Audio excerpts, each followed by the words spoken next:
Hello and welcome to episode 16 of Giant Mess. I am your host, Neal Lynch. I am a giant mess. I am a Giants and Mets fan who loves movies, TV, comedy, and a whole lot more. On this week's episode, we're going to talk about handing out candy on Halloween. What is the difference between girl trick-or-treaters and boy trick-or-treaters? My reviews of the movies Crawl, Lion King, and Toy Story 4. My reaction to Watchmen Season 1, Episode 3. The Mets hiring Carlos Beltran as their new manager and reacting to that introductory press conference because it was a doozy. And then we'll finish up with the Giants embarrassing themselves against the Cowboys in their Week 9 loss. We'll also preview the Jets game, which who cares? And then we'll see what the Giants probably need to do to get this rebuild going and get back to a better place where they're contenders and people care. So let's dive right into it. Let's start with Halloween. I recorded last week's episode on Halloween Day. That was the day after I recorded the episode the first time on the 30th for 3 hours to find out none of that was usable. Completely useless. So recorded on the 31st on Halloween.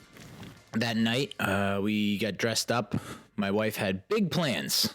We're going to get dressed up and we're going to go to a trunk or treat. We're going to the mall. We're going to do this. We're going to do that. And then she came home and it was like, what are we doing?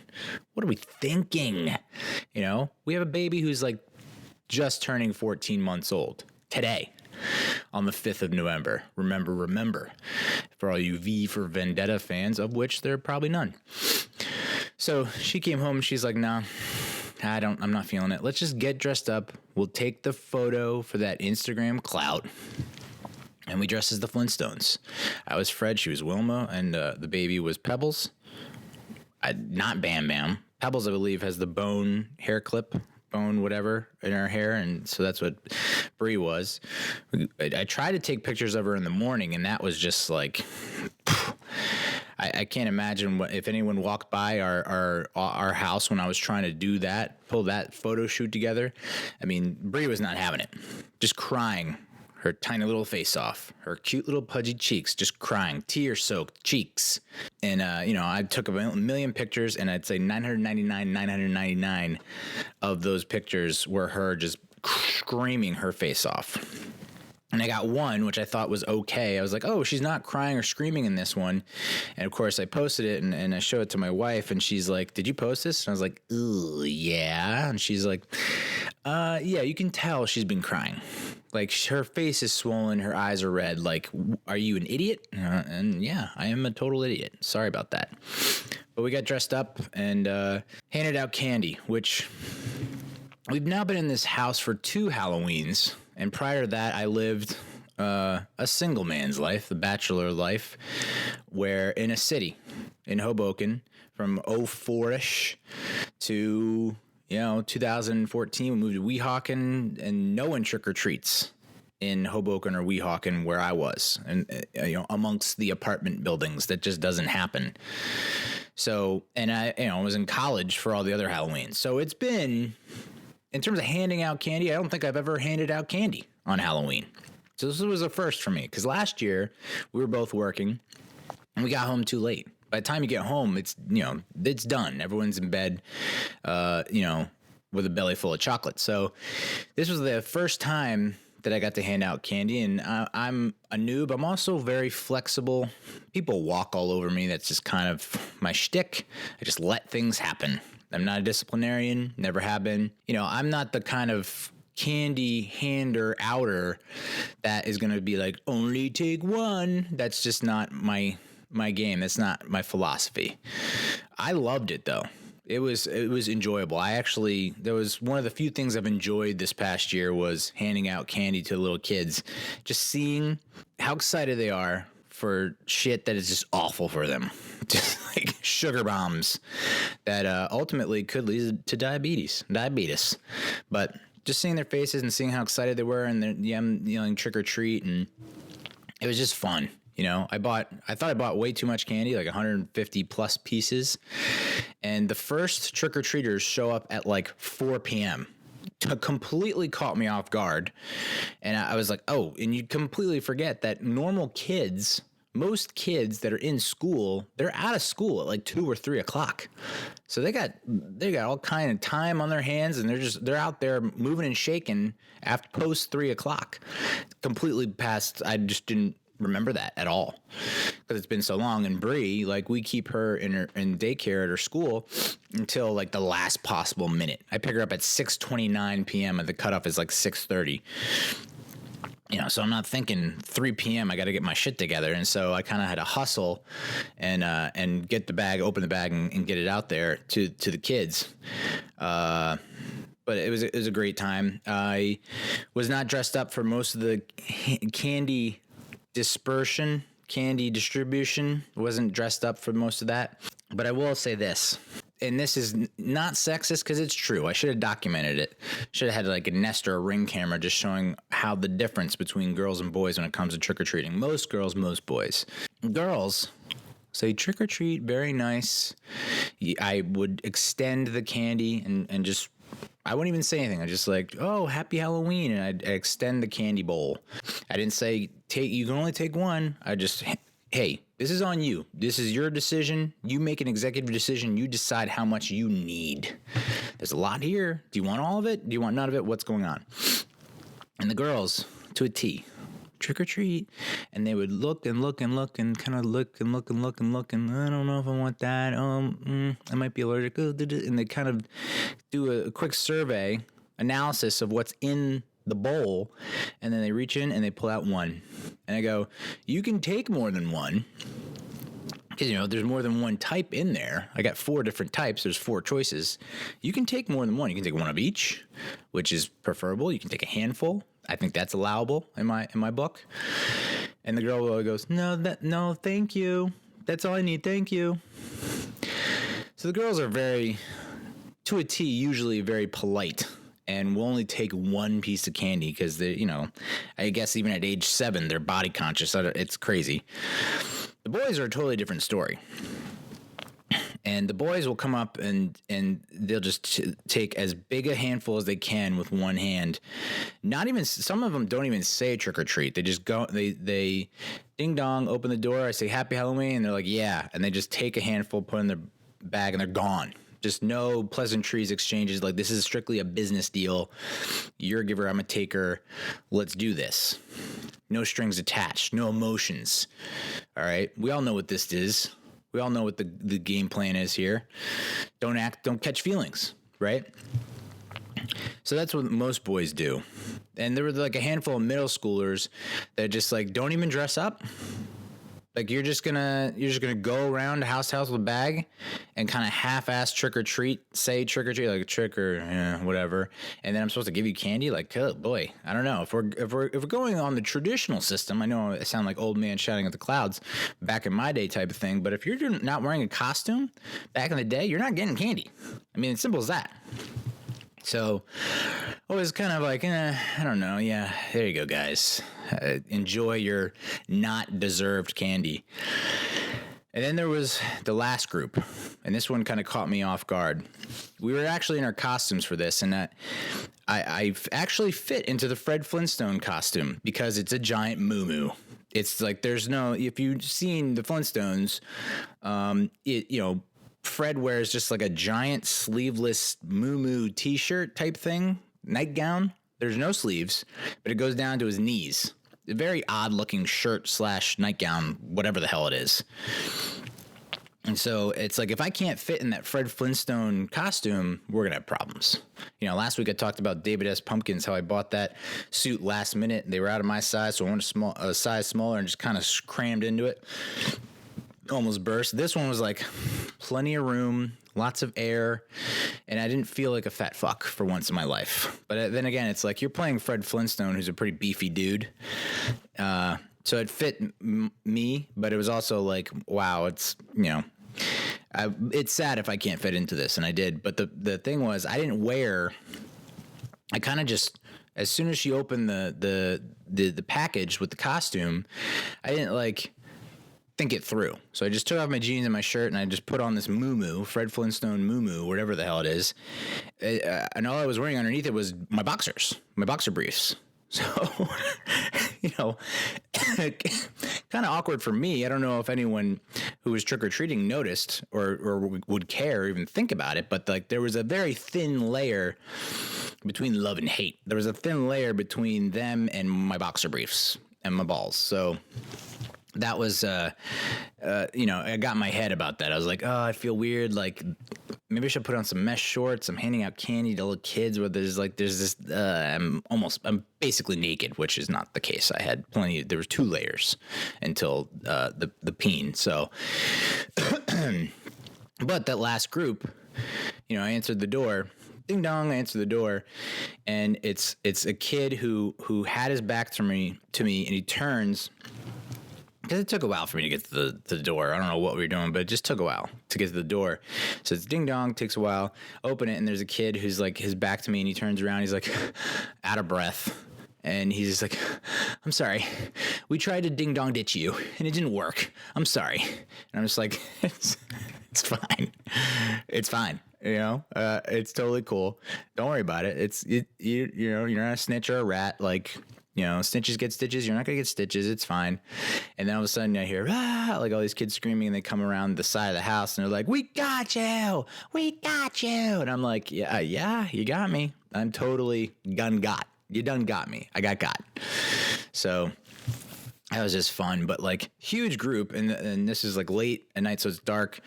And, you see the parents just like slugging beers as they're walking around, which looks cool. I can't wait to do that. And so the kids come up and they take their candy, and the girls are very polite. Thank you with the one piece. And then the boys are doing the handful without saying the thank you or please or anything like that. And then this one kid, I didn't even pick up on him until it was like almost too late. So the group kind of just attacks the bowl of candy, which at that point wasn't the bowl of candy. We had it in the Hocus Pocus book, just a bunch of candy in a Hocus Pocus book. And so I see them, and they're all swarming, and I see, a handful from the boys, one for the girls. And this one kid is just doing handful.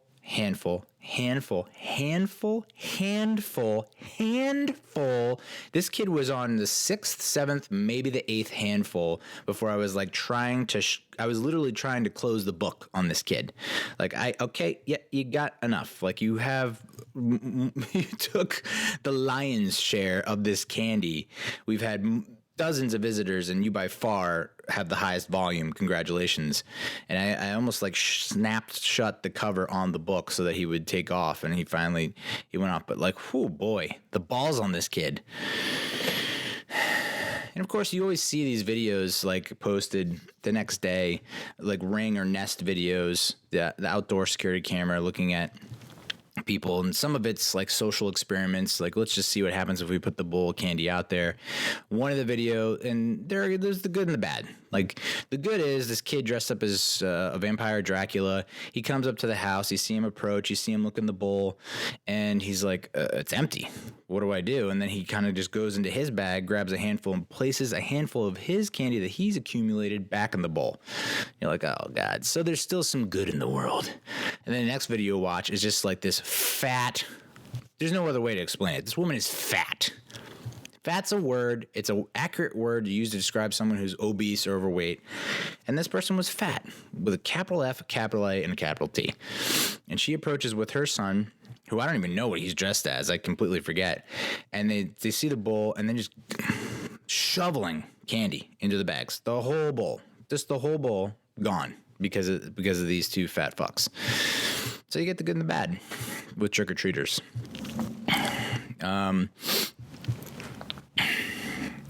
But I like to think that our house fared well. I went with Reese's, peanut butter cups, little minis, Kit Kats, little mini fun-sized Kit Kats, little mini Hershey milk chocolate bars, and the fun-sized Snickers. It's like, these are the 4 of the most popular candies. You can't go wrong with those. So the thing that strikes me is they're all in the glow-in-the-dark packaging, but we didn't have like the lights off. And I feel like that would have really put us over the top as the number 1 house handing out candy. But what a time to be alive. That was a good time. That brought a smile to my face. It was like, this is cool. I could get used to this. Well, I guess I should talk about one of my biggest pet peeves that has kind of been bothering me that maybe I've mentioned before in a previous episode, but basically, since moving to the suburbs, there's a lot that you don't think about when you buy a house. lawn maintenance, how much of a bitch that is, trick-or-treaters. But driving, when you're in when you live in Hoboken or neither city in that area, you don't really need a car. I didn't really have a car for most of the time I was living in Hoboken or Weehawken. You just don't really drive that much. The only driving you do is long distance when you go to see someone. You're not driving on a daily basis. So the odds and probability of you getting into altercations, road rage, all that shit, it goes way down. But when you come to the suburbs, it's like goes way up. Like our street, people just cut. It's like a cut through street, a shortcut. So people are just full metal, pedal to the metal, blasting through our neighborhood. Even it's 25 miles per hour, dude. Not to be that guy who yells slow down, but like you're going 40 to 50 miles per hour in a 25. There are kids, this is a populated area. And so they use the shortcut. So oftentimes you'll be surprised how, like, where's the fire, dude? How in a rush these fucking drivers are. Like, I'll be backing out of my driveway. I don't take very long to back out. I'm not like a bluehead old fart who's like, gotta get to the church drive or whatever. Like, I back out in a normal speed and I'm gone. It's like maybe 2 seconds. Not that long. One time I back up and this black pickup truck, not to be racist, black pickup truck is barreling down on me from behind, and it doesn't even slow down, just goes like veers around me into the other lane, and then goes to the stop sign, runs the stop sign, makes a right. It's like, oh, Lord knows how many more crimes you've committed, fella.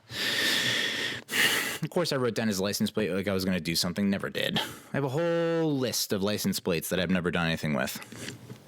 Another time, I'm coming into the driveway, right? So I make the left onto our road off the main road, and I signal. I keep my blinker on to signal left like I'm going into my driveway. This guy pulls on my left to go around me.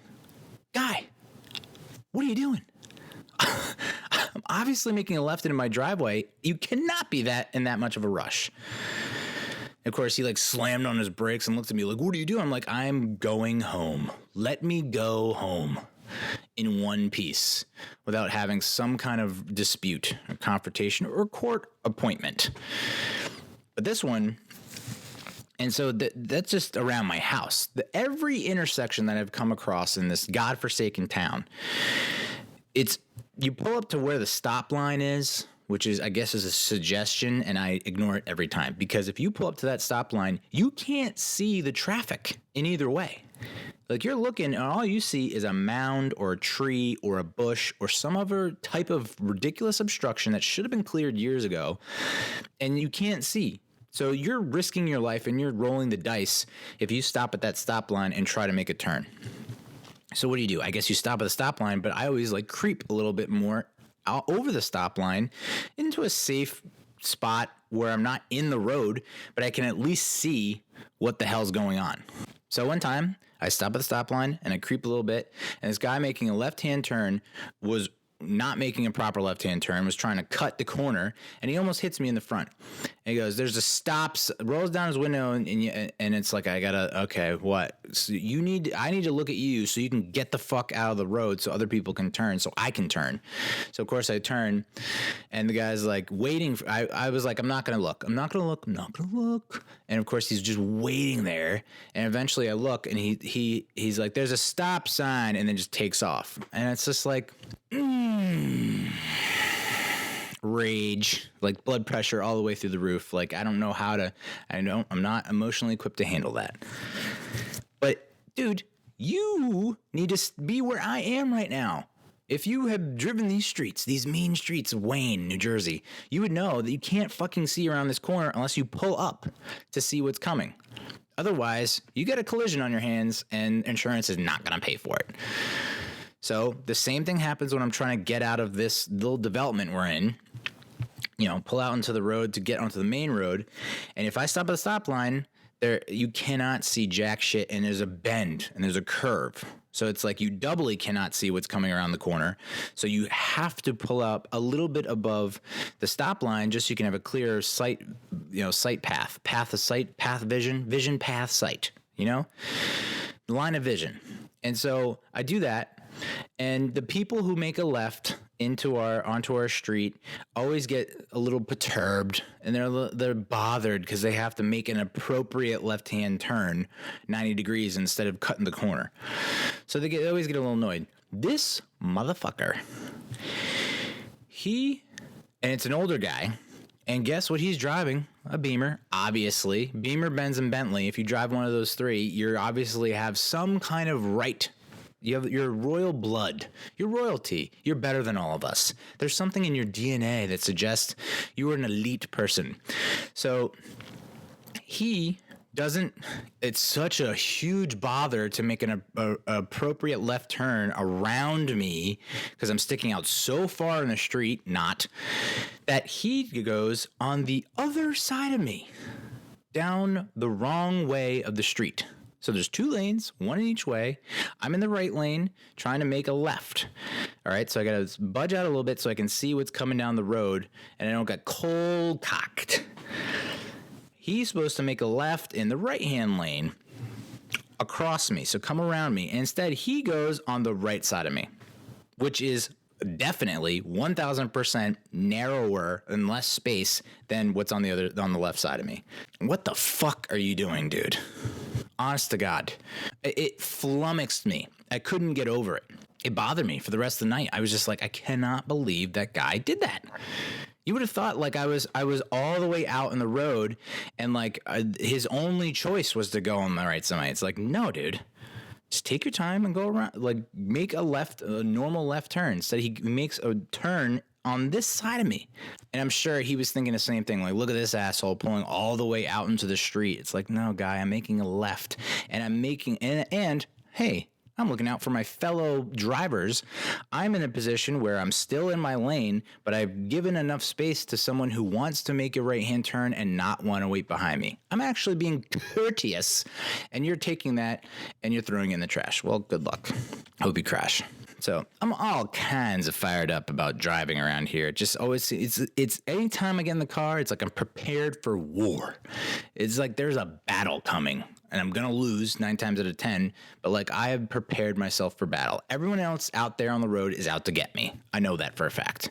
That's life. So let's talk TV. I guess on Friday night, maybe we watched the new Jenny Slate stand-up comedy special. Jenny Slate, who was fired from SNL for saying the F word and has appeared on Big Mouth. She was in the movie Venom. She's also been in a bunch of other good movies. She was in an indie movie called Landline that was pretty good. But you know, you know her, you've seen her. She did the voice of that Marcel the Shell, I think, which was huge on YouTube. But she's Parks and Rec. She was Jean Raphael's sister. So yeah. If you don't know what I'm talking about at this point, like, oh boy, I don't know how to help you. She had a stand-up comedy special. And I don't know that she's done a whole lot of stand-up comedy. I know that Obvious Child was another movie that she was in where she played a stand-up comedian, but I don't know that she's done a whole lot of stand-up comedy. But the title of her stand-up comedy special on Netflix is called Stage Fright, and apparently she has debilitating stage fright, which I can relate to and identify with, because it seems like no matter how much, I did stand-up comedy for on and off for 4 years, which means I did one performance a month. So all told, probably less than 50 total performances, which is not going to get it done, Neal. But every time I was about to go on stage, the heart would just race.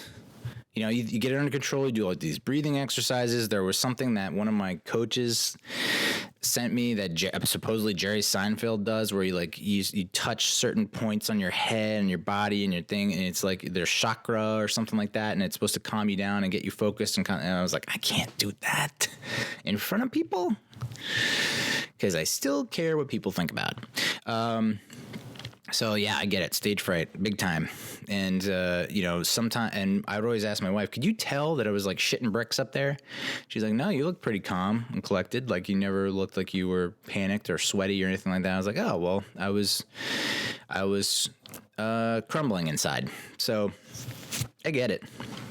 And she has tremendous energy. Like Jenny has tremendous energy. She kind of uses that nervous, and they say to do that when you get up on the stage, use that nervous energy and put it into your performance. And sometimes it works, and sometimes you just dookie all over the stage, which is usually what I did. That's why I wore galoshes. So Jenny uses a lot of the energy, and it's contagious, it's infectious. You can feel it in her performance, and it's great.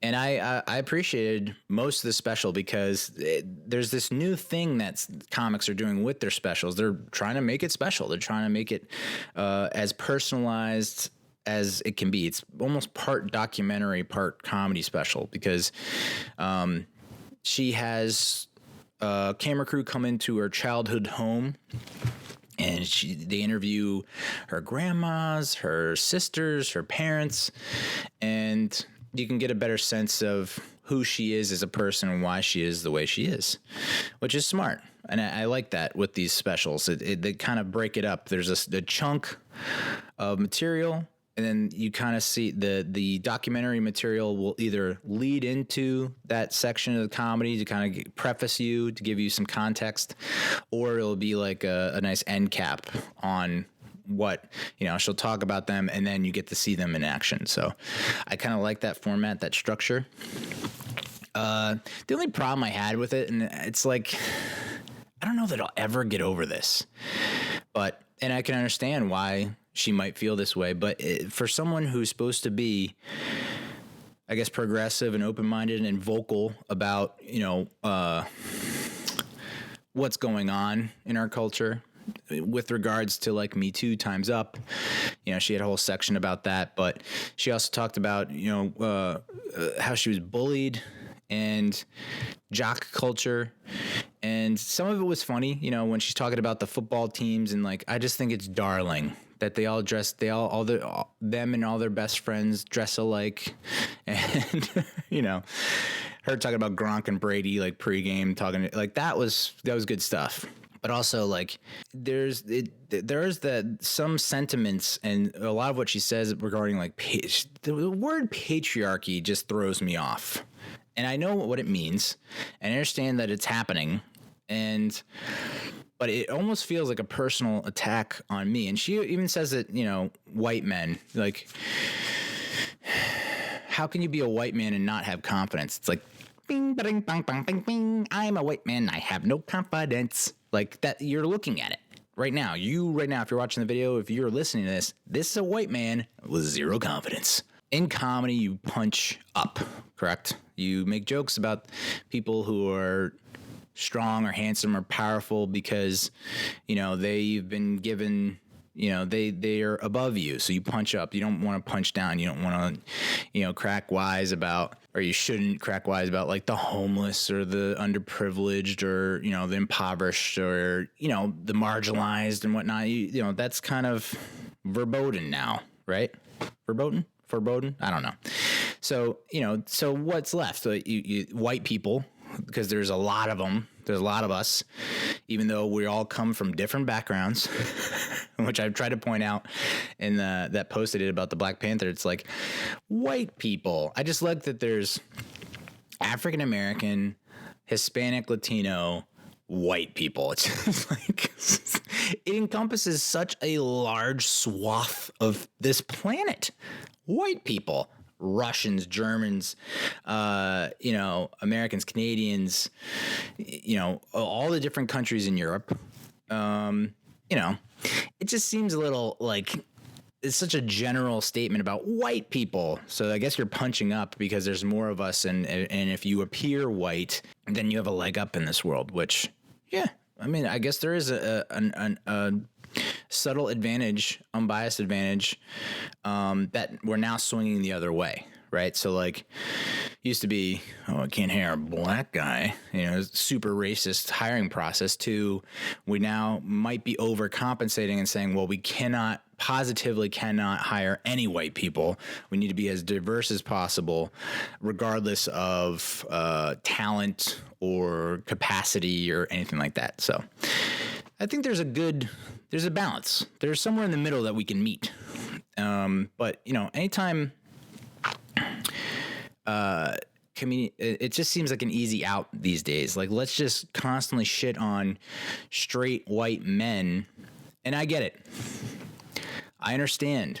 But like, oof, it still gets to me. I don't know. And I don't consider myself like, I'm not this alt-right nationalist, whatever, who said, who's,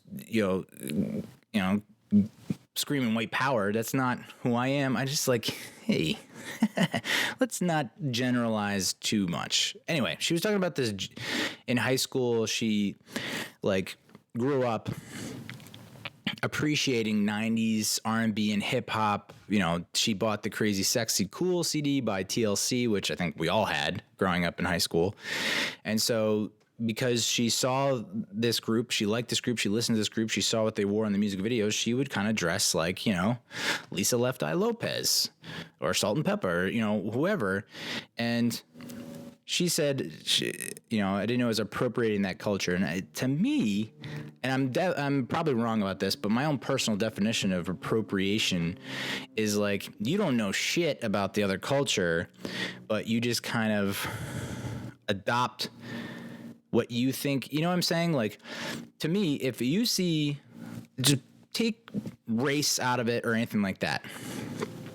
Like, if these chicks, if TLC happen to be white, like, it's okay for her to wear those clothes because she's also white, even though she's Jewish. And like, if they're Jewish, and it's just, you get into these weird kind of unwritten rules or whatever.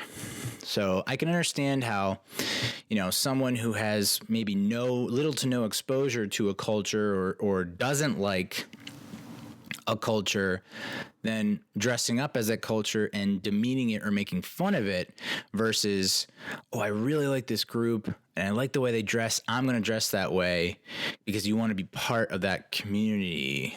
Yeah, there's a difference in my mind. So I don't know, call it appropriation if you want, but it's like, this is off limits because you're a different skin color. Isn't that kind of falling in the same boat or avenue as like, well, you're white, so you can only use that water fountain? Like, aren't you not being progressive and you're kind of like reverting back to segregated communities? That's not what we're aiming for, right? As a people, aren't we kind of trying to move forward to inclusion and whatnot? I don't know. But she said that she dressed up like TLC and went to school, and this big dude, I guess a jock, wearing a varsity jacket was like, why do you look like a fucking baby? And so that really affected her. But by that one personal interaction, she then was making these kind of general statements about straight white men and the patriarchy. And it's just like, aren't you falling into the same pitfalls that a lot of other bigots and racists kind of subscribe to? That philosophy? I don't know. I know I'm getting way too in depth and like analyzing the shit out of a stand-up comedy special, but I just feel like we're better than that. I mean, like, take for instance, I just saw this today. Seth Meyers has like a stand-up special coming out on Netflix, and Netflix is going to allow you to skip over the Trump jokes, which is insane. But also, clever. And it's almost like, yeah, that might ruin the experience, because it's like everyone has jokes about Trump. I mean, I can't imagine. I wasn't alive for I don't think I was alive for Gerald Ford or a lot of the other less reputable presidents. But at some point, it's like it's an easy target, I mean, and I love the people, and my uncle does this to a certain extent, but it's like that's all they do is talk about Trump. And it's like, dude, don't you have anything else to do? Like, oh, you made another joke about Trump. Oh, okay, cool. Because that's like, no one else is doing that right now. Not everyone on the internet is doing that. So she has a very interesting relationship with men. Jenny Slate. Very interesting relationship. Bittersweet, I would say. I mean, it was funny that she talked about how she didn't want to get back into dating, and then the first date she goes on, a guy shows up in armor, like knight's armor, That was pretty funny. But yeah, overall good. I give it a watch. I don't know, some of the things it gets to me. I know it shouldn't, and I laughed about some of the jock culture stuff I consider myself to be pretty open-minded. I just hate being lumped into when you have so many fucking people and they are of various backgrounds, but you lump them into one category and there's like the 5 to 10% of them that fucking suck. And now the remaining 90% are now kind of pushing that category as well. It's like, isn't that counterintuitive? Isn't that counter to what we're trying to accomplish here? I don't know. Jesus Christ, Neal. Turn the brain off. Likewise, so this is kind of likewise. Slate in her special talked about going to therapy and how she has depression and anxiety and things of that nature. I guess largely related to her lack of luck in love. She said that she was divorced and that she looked at her sisters who are in love and married and her parents who are in love and married, I believe. So her depression, anxiety, I guess, stems from that and her lack of, I guess, success, quote unquote, with men and with boys. And like diving back into the dating pool right around the same time as Me Too and Time's Up. and because of those movements, having her guard up and like constantly like seeking out and looking at and judging guys, prejudging guys that are trying to be nice. That was funny. Like, that is funny. But also, like, the house that she grew up, the childhood home that she grew up in, being haunted. And, like, you know, her, like, tiptoeing into her parents' room. And, you know, her dad is naked on top of the sheets with a CPAP machine. And her mom is sleeping like Nosferatu. And trying to tell them about a ghost that she saw. Like, that's all good. Good stuff. But so the next special that I watched was Gary Gulman, who I've loved for years and years and years, who I didn't know. He kind of took the same approach to his stand-up special. It's called The Great Depresh. It's on HBO. And he took the same kind of approach where it's, you know, I guess the Seinfeldian approach where it's the stand-up show where he's telling jokes and then they intercut kind of like these snippets from a documentary which shows his battle with depression, which the way he presented it was the whole special was about depression. Hour plus is just all about his depression, his battle with it. So, you know, you don't want to compare and do like a scoreboard thing, but it feels like Gary's depression. I mean, he had to be admitted to a psych ward and go in the hospital, and I didn't know any of that. I just thought, oh, it's Gary gonna riff on depression, not knowing it was like his own real severe battle with depression, which to a certain extent I can identify with and relate to as well. You know, he had mentioned that the depression and anxiety dates back to when he was a kid. I'm like, yeah, that sounds about right. I mean, I look at pictures of me from a kid and I'm like, you know, stone faced, not smiling, like giving the death stare to the camera. So my guess is mine dates back to that point as well. Who knows when exactly it hit? I guess if I had to put a number on it, 7 or 8, which is right around the time that I guess he started to develop those feelings as well. You know, he was saying like, oh, well, if I get good at basketball, you know, I'll be good. I'll be accepted and loved and blah, blah. And I felt the same way about football and baseball and basketball. It was like, if I'm practice and I get really good, people will like me because I'm good. And then I can, I guess, like myself. Whoa.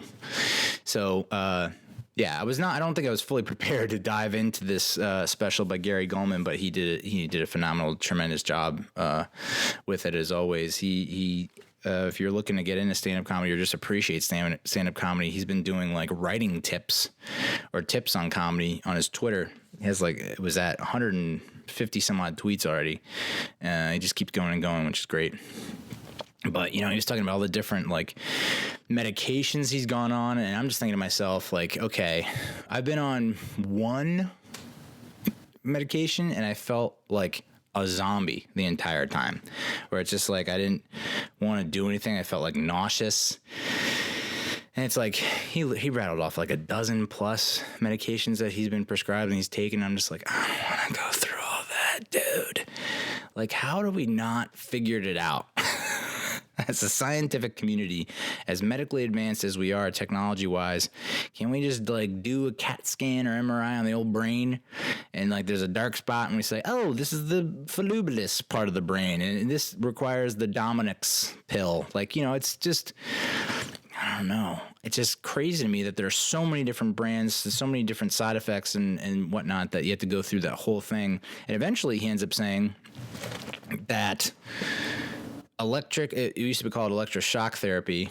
And he had a great joke about that. He's like, if you have all these preconceived notions about electroshock therapy, it's like they didn't do a great job of branding it. It's like, who wants to go to electroshock therapy? And you see like One Flew Over the Cuckoo's Nest or movies like that where they're held down and they're shocked, and you're like, I don't want to go through that shit. And they changed it from electroshock therapy to electroconvulsive therapy, ECT, which not exactly an upgrade in the branding department. But he talks about how it actually helped him. And it's not like what you see in TV and movies. And after the first treatment, you feel a little bit better and you keep going. And he had like 10 or so treatments before he got back to normal. So, something to consider down the road. But it's crazy how bad a rap that therapy has gotten. And how that seems to be, that and ketamine are the two most viable, successful treatments, I guess. Ketamine. Like, I was first introduced to ketamine in the summer of 2007 at a beach house in Belmar. Like, that's how I first came across ketamine. And it was like, hey, you want some Special K? And I was like, it's like 10 o'clock at night. I don't want cereal. I'm not a baby. And then it was like, no, Neal, like, this is either a cat tranquilizer or a horse tranquilizer. And I was like, that's a pretty big difference, not knowing. And I still don't know what happens when you take it. I didn't take it like a puss, but apparently it's great for depression. Who knew? All this microdosing, I got to get into it. But yeah, Gulman, I completely forgot that he's like a big dude. He's like 6'6", and I guess when he was in high school, he was like 255, 275 or something like that. And in college, he went up to he lost a lot of weight because he got depressed and homesick. But yeah, he got a full scholarship to BC, Boston College. And I think he ended up having to drop out. Maybe he did graduate, but he had to stop playing football just because he was so depressed. But athletic dude. And you see him like at therapy with his wife named Sade. He's like, it's not the Sade, it's just a Sade. That's a pretty good opener. And he's an interview with Robert Kelly, who's another comic, and talking about how like Robert Kelly said, I had no idea that you were depressed. And it's like, well, yeah, there's no easy way to talk about it. And, Gulman says he grew up in the 70s and 80s when the two major treatments for depression were like, snap out of it. And what do you have to be depressed about? Those are the two. Yeah. Dude, if I could pick to not be depressed, I would do it. I would do it 100%. But yeah, like when I was at the tail end of my time at Daily Motion, so this is after I proposed to Cassie. It was one of the happiest moments of my life. I was like, I just locked her in, locked and loaded. I was not nervous about her saying no. I was just nervous that I would fuck it up and I would ruin a good moment. And I did anyway. I held the box with the ring upside down. So she was like, what the hell is that? Is that candy? And I was like, I'm down on a knee here. But, it was one of the highest of the highs. I was like, wow, I have a job where I'm paid well. I don't necessarily love it, but I'm paid well, I get benefits, good vacation time, all that great stuff. I'm now engaged. We're live together. We're going to, blah, blah, blah. Came from the high of that, proposing and feeling on top of the world, to coming back to work and being like, oh, this guy left, so you're going to have to take over setting up a booth at StreamCon with $0 in your budget. And it's in 3 weeks. It's like, oh. And then the Mets went to the World Series. I was high. I got to go to the World Series. So I was like up here. And then they lost 4-1. That came crashing down. So like November, December 2015, those were tough. That was tough because it's like and also here's a stupid thought that I had at the time. I was like, oh, I'm going to turn 35. I'm no longer in the most coveted advertiser demo, target demo, 18 to 34. I'm no longer a part of the cool group. Are you fucking serious, Neal? Jesus. So, I was 35 and November, December 2015 hits and work is just really grinding on me. And I was like coming home from work and I was really, and taking work home with me to Cassie, and she just couldn't take it anymore. And she was just like, you need help. You need to like see someone, you need to get help. And it's like, all right, fine. So I'm going to a doctor, my doctor of like 10 plus years in Hoboken, just left, didn't give any kind of advance notice. Hey, like, guys, sorry about this. I know you've depended on me for a decade. I've seen things in you, on you, and around you that would give most people nightmares. So here's a transitionary message to say, here's the new, none of that. Just up and left. And so this new guy who I don't know from Adam, I meet with him and I'm thinking, this is going to be tough because, like, how do you prove you're depressed? It's like one of those things where, and that's is why I don't envy doctors, even though they make a lot of money. It's like the shit that they see and have to go through and have to make decisions on. Like, how do you decide someone's depressed? Because they look depressed? Like, there's tests, I guess, you can go through. Like, do you have suicidal thoughts? Well, yeah, but it's like, what's the alternative? Just nothing. I'm not a big going to heaven guy or going to hell or anything like that. It's like, well, there's just nothing, which that sucks. So it's like this, which sucks, or nothing, which doubly sucks.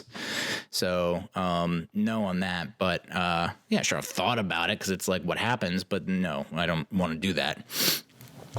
And so you go through this Q&A with this guy you don't know who doesn't know you, and he's like, all right, well, I'm going to prescribe this. And you're like, all right, I guess I'm clinically depressed now and I'm taking antidepressants. And so that's when I went to HR and I was like, hey, this is happening.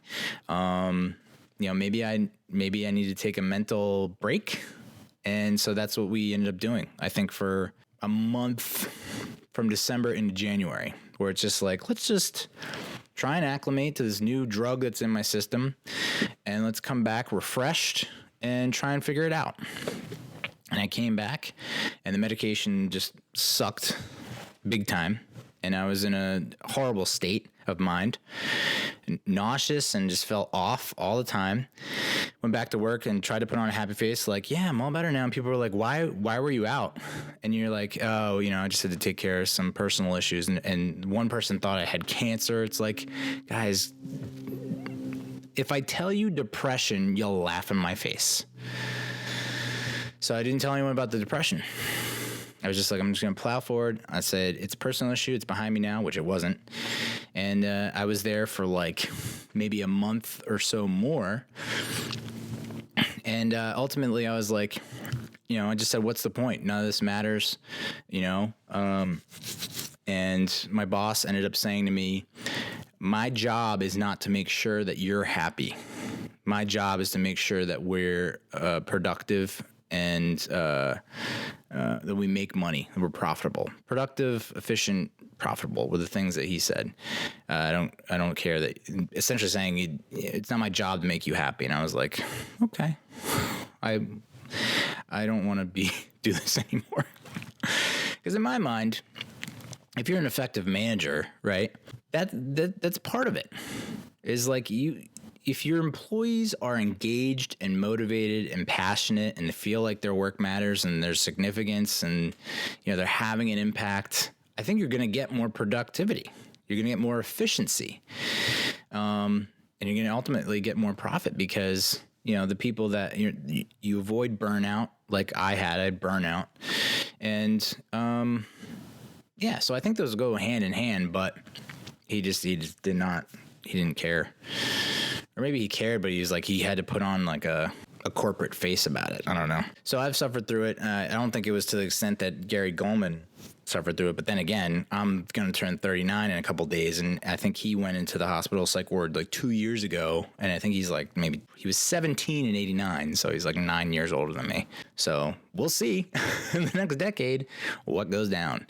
Not to get it on a down note, I just talked about 2 stand-up comedy specials, and I just got super serious and depressing. Fantastic, but that's comedy. I mean, that's what we do. That's ironically, a lot of comedians, they put themselves through hell that's not fun and maybe forget that it's supposed to be fun. I think I did. I think I definitely did. I was like, oh, this doesn't sound fun. This doesn't feel fun when the host is shitting on you on stage because you forgot to stand there and wait for her to come up after you had a very uneven performance and you ended on a dud.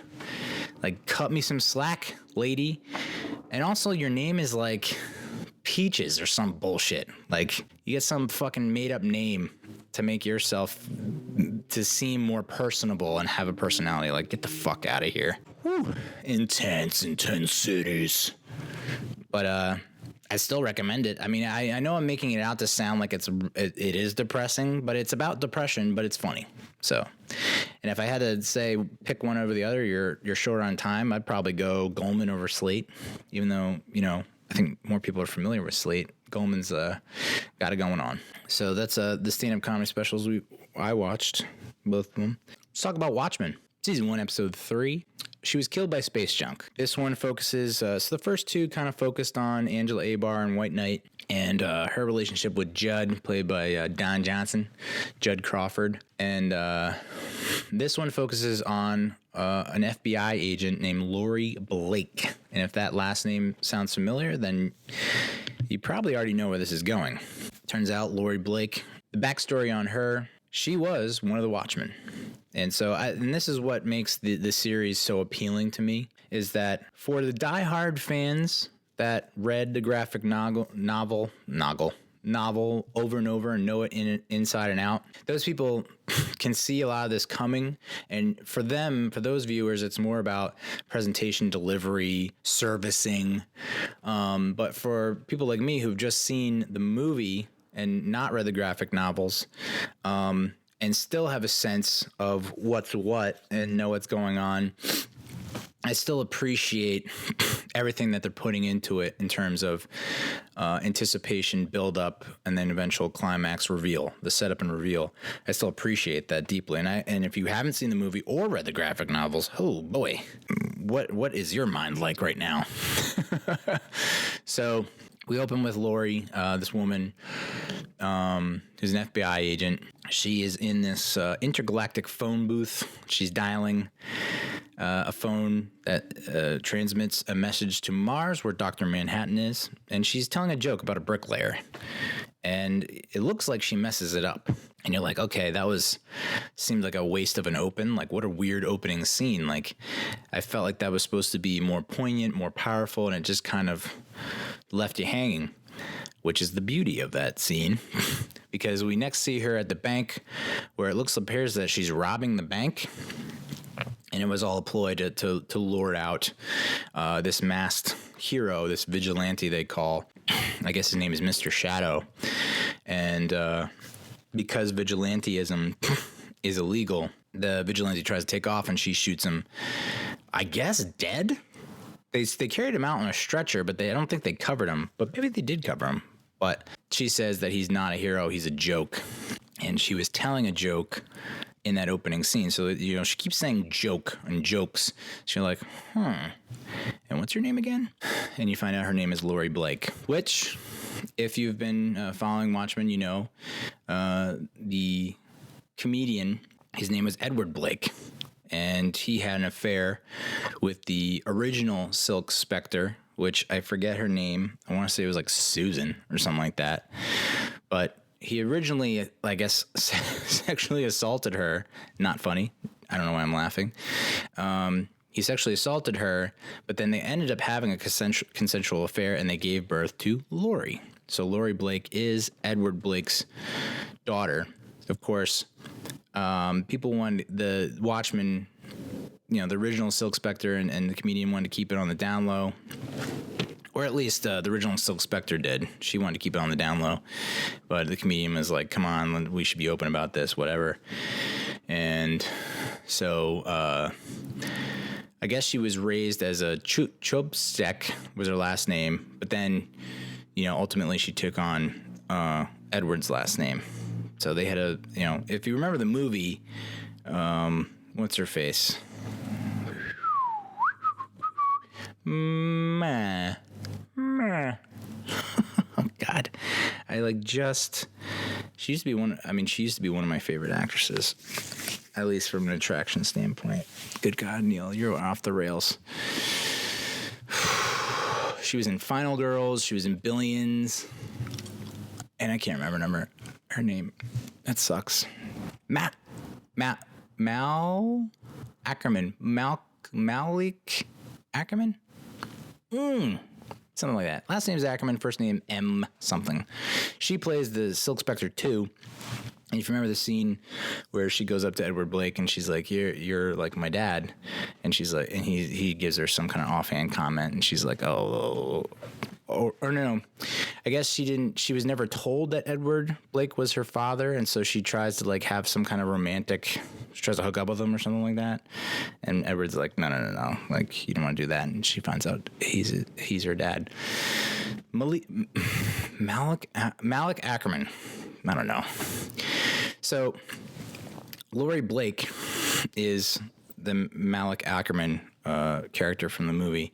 So she's all grown up, considering that was in the 80s and now this is present day. So she's probably, I want to say she's in her 50s or 60s. Because even if at 85, if she was 18, I don't know the timing of it, but, she's older now and she's now an FBI agent. I guess to fill in the blanks here, to fill in the gaps between when we last, left in the 85, 86, when she was with Night Owl, vigilantism is illegal. I guess her and Night Owl maybe got arrested or they took off and tried to make they took on assumed identities, fake names and whatnot so they could protect themselves while still fighting crime. And then something happened where I guess Night Owl's in jail now, and then she joined the FBI. Maybe they gave her like a catch me if you can type deal, where it's like, hey, you're so good at this, but you probably know this so well. Like, why don't you work for our side? Otherwise, you're going to jail. And she's like, all right, FBI, sign me up. So, Senator Keene, he just has that vibe like he's a bad dude. It's just like, I know he hasn't really done anything bad, but he's like a politician who's got that smooth kind of charisma, and you're like, you're probably bad. So he shows up at her, I guess, apartment. I thought it was a hotel room, but I guess it's her apartment, and asks her and says, hey, if you go down to Tulsa and figure this thing out, I could probably set your owl free, because in her room there's an owl in a cage, and I guess it's supposed to be a double entendre, where it's like Keene's basically saying, I'll pardon Night Owl out of jail because I know you still have a thing for him, even though she also still has a thing for Dr. Manhattan. Oh boy. He seems to think that it's this murder of Judd is not the 7th Cavalry, because they usually would take credit for something like this. The coolest shot, of course, is when she's sitting in the chair and behind her is the kind of Andy Warhol type comic book poster of the Watchmen, where you have Dr. Manhattan in the lower right, I guess Night Owl in top right or top left, and then Rorschach or someone else in there. And then she's kind of covering the bottom left-hand side or bottom right-hand side with her face, and then they kind of pan the camera around. You can see it's basically a younger version of her. So that's when you kind of realize, oh, this is Silk Spectre 2, and your last name's Blake, and the comedian's last name is Blake. You're the daughter, which it's been a while since I've seen Watchmen, and I almost forgot about that. Laurie Chupschek. So interspersed throughout this episode, she has this joke that she's telling, or jokes. And I guess the second part of the joke is she talked about an owl guy going to heaven or going to God before God. And God says, how many did you kill? And he says, a lot. And so, or not enough or something like that. And God's like, you're too soft. And the hero goes to hell. And you're like, okay, so that's Night Owl. Got it. And you're talking about Night Owl. And then she is in a kind of a debriefing with the deputy director. And he's showing a slideshow put together by this other guy, a younger guy. and one of the slides is Rorschach's journal. And the deputy director chews him out, and it's like, "Why'd you put this in here? This has nothing to do with with the murders or 7th Cavalry."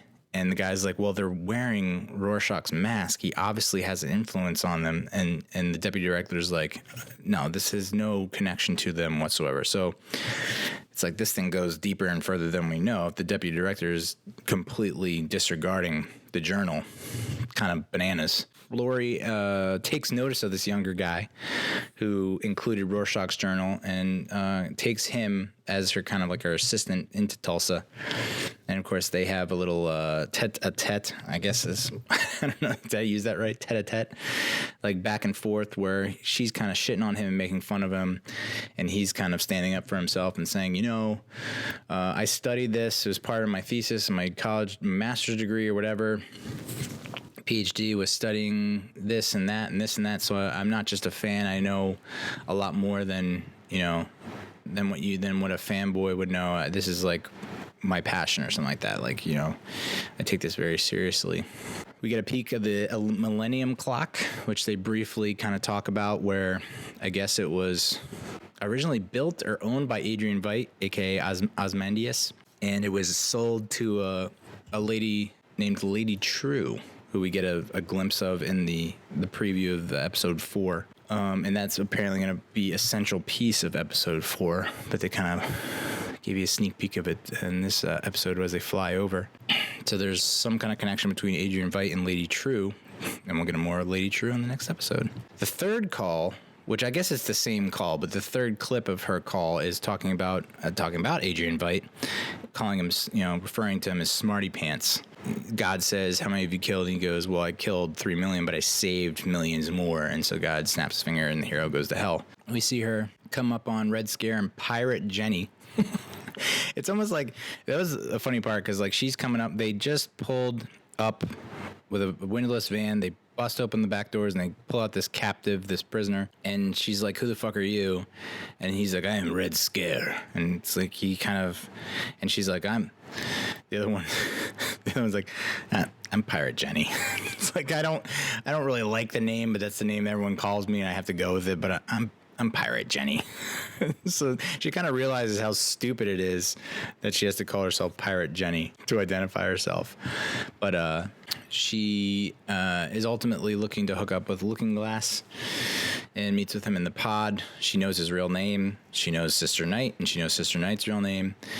And you can see there's a little bit of a connection there. She's looking at Looking Glass, and you can tell that she's kind of projecting Rorschach onto Looking Glass. Of course, the next clip of that call to Dr. Manhattan is about a blue god, aka Dr. Manhattan, and he says he's already in hell. God snaps his fingers and the hero goes to hell. That call, I would need someone way above my pay grade in a professional capacity who's done years of studying language and whatnot to decipher what that call is all about. But the action picks up at Judd's funeral, where Angela's supposed to give a eulogy. She ends up, I guess, singing, they made a pact, her and Judd, that if one died before the other, they would speak at each other's funeral, but they would have to say what the other one wanted them to say. And it turns out Judd wanted Angela to sing kind of some song that everyone joins along in. It was kind of an odd moment. And then we see the 7th Cavalry bomber kind of pop up through a hole in the mausoleum, comes out, and he threatens to blow himself up. He says, "This is attached to my heart. My heart stops." So we all go. And Lori Blake is like, "Nah, fuck that, son," and takes out a gun and just shoots the guy dead. And then, of course, the ticking starts, and it's like, oh, he wasn't bluffing. He's actually going to blow up. Angela dives into action and pushes the guy into the grave plot, and then pushes Judd's coffin on top of the guy and blows the coffin to smithereens, desecrating a corpse. So kind of bad, but also saved lives. So that's good. Going back to the good versus evil theme, there is no pure good and pure evil. It's just we're all good and evil. So this is where I was not picking up on this. Even as the show was going on, I didn't even really pick up on this at all. And this is why not an intelligent person. I know some people think I am, and they are wrong. Because I had no idea that Adrian Veidt, aka Ozymandias, is a prisoner in this very scenic, idyllic setting old-timey castle, servants. It seems like he's the master of his domain. He's the supreme ruler of this far-reaching landscape, lots of acreage.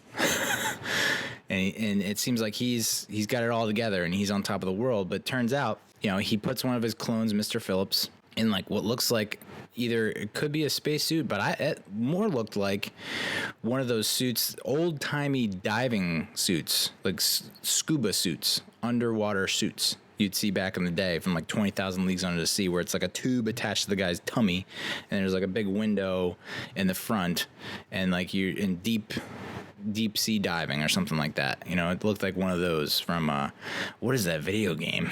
BioShock. Something like that. But no, he was actually trying to send this dude into space and survive.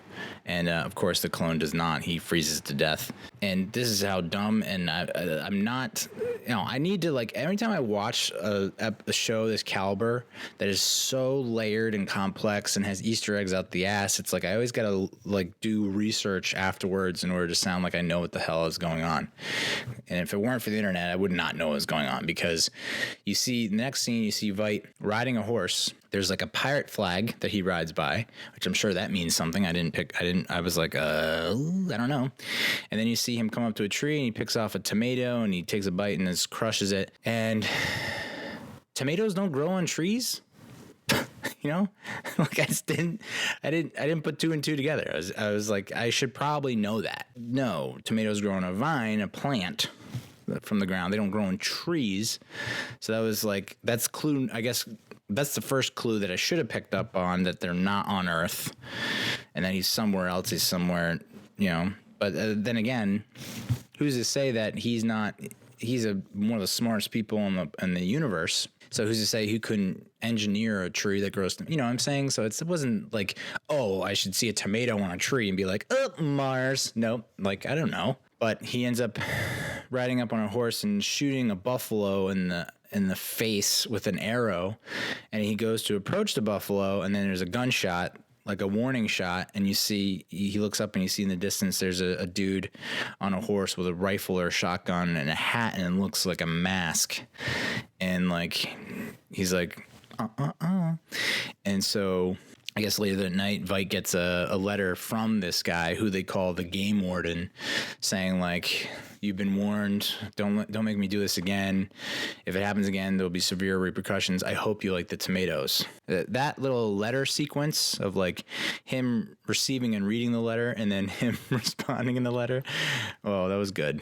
Very nice. I like that. And so he sends the letter back saying like, I'm not, you can't. You think, so in the original letter to him, there's mention of terms of captivity. So it's like, okay, now got it. You hit me over the head with it. I'm now up to speed. Ozymandias is a captive. Got it. He's a prisoner, and there are terms of his captivity, and he's breaking those terms, but we don't know who the game warden is. And then you see, like, Ozymandias says to his clone servant, Miss Crookshanks, I will hunt again at midnight. And he dresses up as Ozymandias, with the mask and the cool little thin headband. Which, what purpose does that serve? I never got. I mean, it looks cool. It definitely has a very 80s feel to it, but it's like such a thin, like that can't possibly collect your sweat. What is the point of this? I'm sure we'll find out, or I could find out with an easy search of like what that does, because I can't imagine that being that practical. Then again, a cape, like what does a cape do? Then you see Keen talking to the press. He's obviously making his presidential push, and a lot of the people around him are not buying it. And as Angel Abar is investigating the crime scene at night in the mausoleum, Lori Blake comes up and has a chat with her. Blake says she noticed the wheelchair tracks and the body wasn't exhumed. So she's basically playing coy and playing dumb-ish with Angela, as if to say, like, I know what you know, and I need you to either work with me or tell me what's up, or this is going to get a lot worse for you. She brings up the secret compartment in Jed's closet that was holding the KKK or 7th Cavalry robe. Maybe she doesn't know that was in there, but maybe she does. She's like, yeah, and I found the secret compartment. Do you know what I found in there? And so that's like putting Angela on the spot because she knows. She's the one who got rid of it. She's like, no. And she's like, a naked bust. I'm like, why would he have a naked bust in a secret compartment? And I think there was something on that bust. So she's slowly, letting Angela know, like, hey, I fucking know a lot. I know everything that's going on just about. And I know that you know, and we're going to hash this out one way or the other. The easy way or the hard way. And of course, her saying, I eat good guys for breakfast, feels like a comedian quote. So it's very interesting that she had a mother who basically took her under her wing and trained her to be who she is from a physicality standpoint and for the most part a personality standpoint. And then you find out that your dad is the comedian who essentially, I guess, wanted to be part of your life, but was told not to. But it was also this pretty harsh dude. I mean, the comedian was no saint. He was like, very into killing civilians, innocent or otherwise. I know in the movie he like shot a pregnant woman. Like he's a fucked up dude. And so for her to take on his last name, and to seemingly emulate him over her mother, who cared for her, albeit in a very overprotective way. And then, of course, we see the last clip from this long-ass phone call to Dr. Manhattan, where she says, so we had the owl guy, Night Owl, Blue God, Dr. Manhattan, Smarty Pants, Ozymandias, and then you have the last person who says she's not a hero, she's just a woman. And God's like trying to figure out who she is. Like, well, who are you? And she says, I'm the little girl who threw the brick in the air. And so the God looks up and the brick falls down and kills God. And God goes to hell. And then that's when she reveals that Dr. Manhattan has been living on Mars for 30 years and she sheds a tear. Which there was also a section where it's like she has the briefcase and you want to know what's in the briefcase. She opens the briefcase and there's a very large phallic looking thing. And you're like, no way, dude. Is that a vibrator or dildo? No way. That's not what? Unless you have a superhuman vagina, which I don't know. I mean, I guess if you get involved with Dr. Manhattan, but Dr. Manhattan wasn't that gifted. If we're going by the movie, it's like, it's got a decent hog on him, but it's not anything like blue whale-ish. It's not, in the same, it's not elephant dong. I mean, he's got a nice above average size, but this like vibrator dildo thing was like the size of my forearm, maybe my arm. Like it's just like too much, too girthy too. Good God. So she's obviously still pining for Dr. Manhattan, even though she's mad at him, she still loves him. And I don't know what she was about to do with that thing, but she ends up sleeping with the young guy, which, that was pretty cool. I like that. Those kind of women always intimidated the piss out of me. It's like, I don't know. I'm scared. I got a fear boner. Like I'm scared, but I'm attracted. I don't know what to do. Like what's next? I'm still trying to piece together what the hell that phone call meant or that joke. I mean, and most of the jokes that the comedian told were also of that ilk, where it's not, they're not ha funny. It's more like sad irony funny, or not even funny, just sad, ironic, and like tragic. So it begins with, here's a joke about a bricklayer. Bricklayer has a daughter. Bricklayer notices that there's a brick missing from what he's constructed. He's looking around for it, and he decides to destroy it. And then the daughter says, well, I threw the brick in the air. Okay. And then she meets God, and the brick falls and kills God. And I mean, I don't know. I was struggling to grasp that, and I'm pretty sure there's about 1,000 articles online where I can read it and then be like, oh, okay. I don't know if I have that willpower. But this is the part that got me, if they had ended with her, like, crying over Dr. Manhattan, you're like, oh, okay, like, I get it. But then, so they end with a similar ending to episode 2, which is almost the opposite of what happens at the end of episode 2, where you have Angela Abar throwing Will Reeves in the car, and then this big magnet coming and pulling the car away, and her being like, what the hell? This time, it's Lori kind of walking to her car, and in that same car comes crashing down with a magnet still attached to it. And she looks inside, and I guess Will Reeves is not there. Although this is the thing that drives me up a fucking wall. And I understand the appeal, but we're not in a movie theater, okay? When I'm too dark. I mean, this was like Game of Thrones Battle of Winterfell dark times 5. I can't see shit in most of these nighttime scenes in Watchmen. It drives me nuts. And like, I thought Will Reeves was in the car when it crashed down, and she looked inside. I was like, oh, so now Will Reeves is dead? Cool. Apparently he wasn't in the car. But then she looks up to see, what the magnet's coming from, and she sees a little red dot, which a lot of people are saying is, sometimes when you look into the sky and you see a red dot, that's Mars. And so a lot of people are like, oh, that must be Dr. Manhattan. It's like a symbol that it's Dr. Manhattan who abducted Will Reeves. But I don't think that's the case. But it could be Night Owl. But Night Owl's in prison. Because you see, like, the police, when they had that raid on the 7th Cavalry with Judd and Angela in episode 1, they were using, like, Night Owl-esque type ship that had the magnet or the flamethrower. So maybe it's a masked cop. It's definitely not Angela, but who else could it be? I don't know.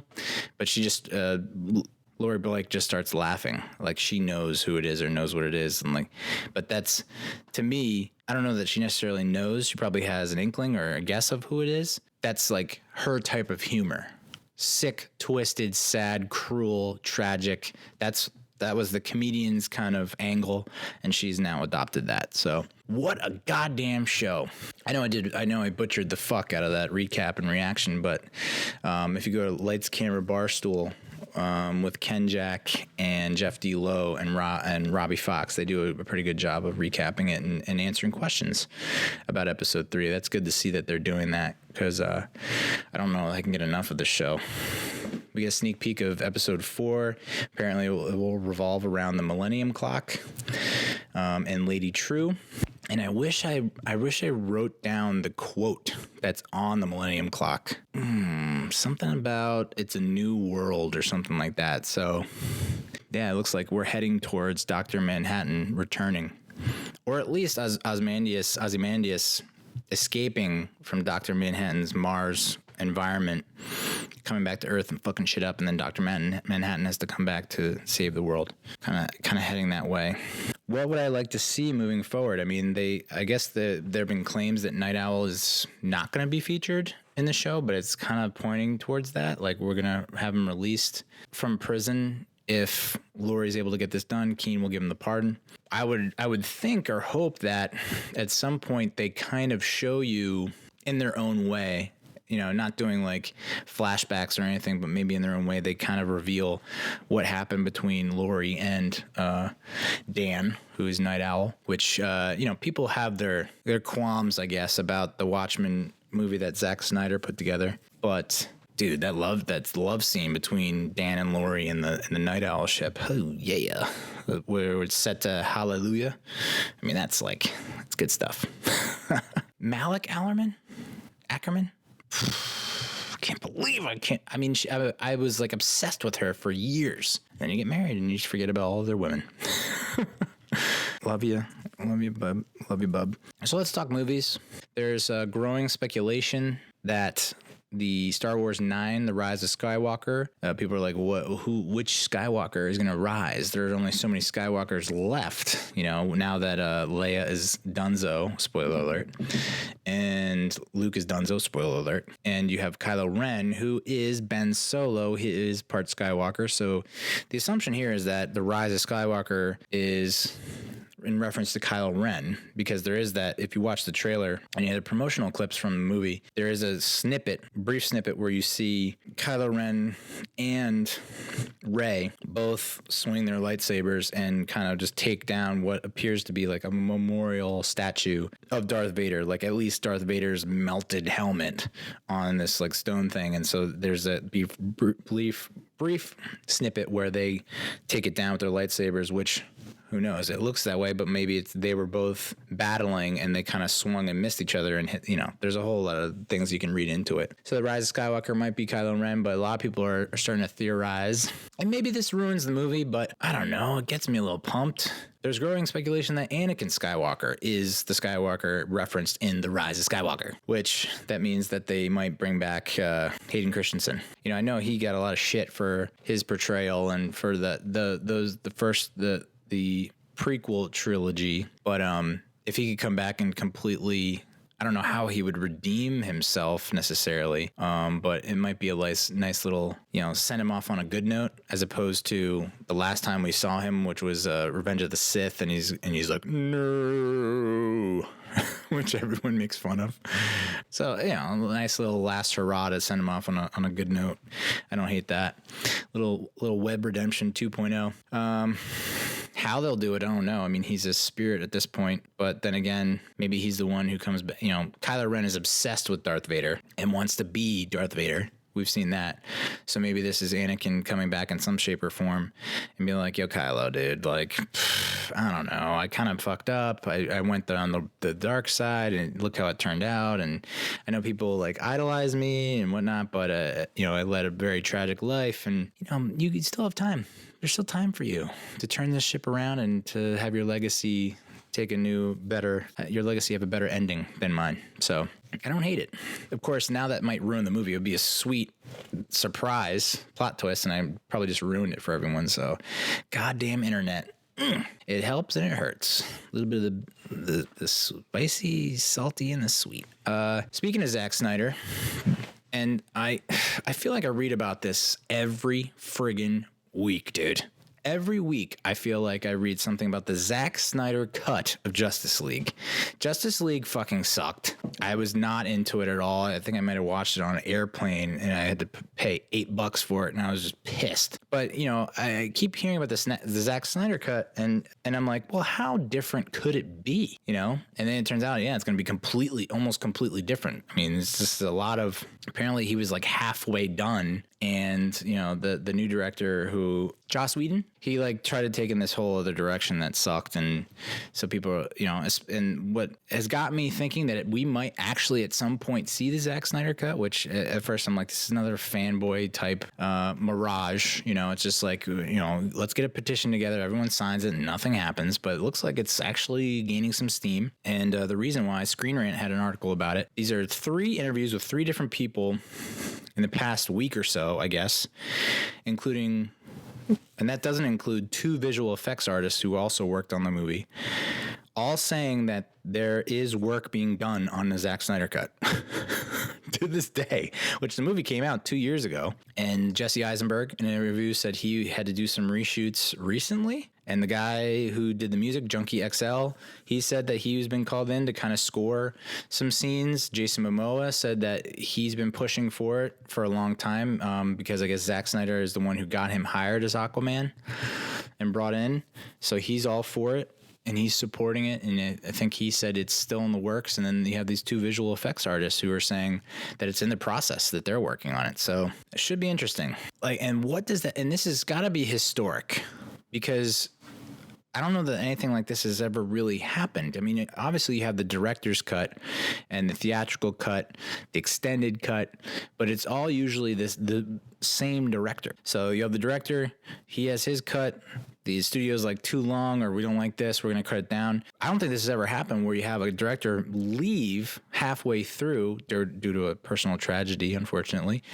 And then another director comes in and takes in and doesn't finish the original director's vision, takes it in his own route, and ends up with a completely different finished product. Now I'm getting excited about it. I was like, this is never going to happen. And now it sounds like it might happen. And what will that do? I know I'm probably exaggerating, embellishing, overstating it to a certain degree, but what happens if this comes out and it's successful? I don't know what the ramifications of that or the consequences would be, but like, does that open the window for other movies that might have disappointed, where now it's like, oh, well, we'll just do a different cut?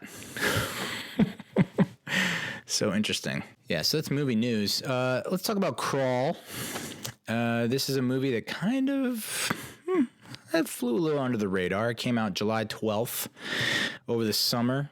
It was originally supposed to release in August, which is kind of, it's a little bit of a graveyard for movies, especially summer movies. It's like that's where the worst of the summer movies kind of come out, is in August.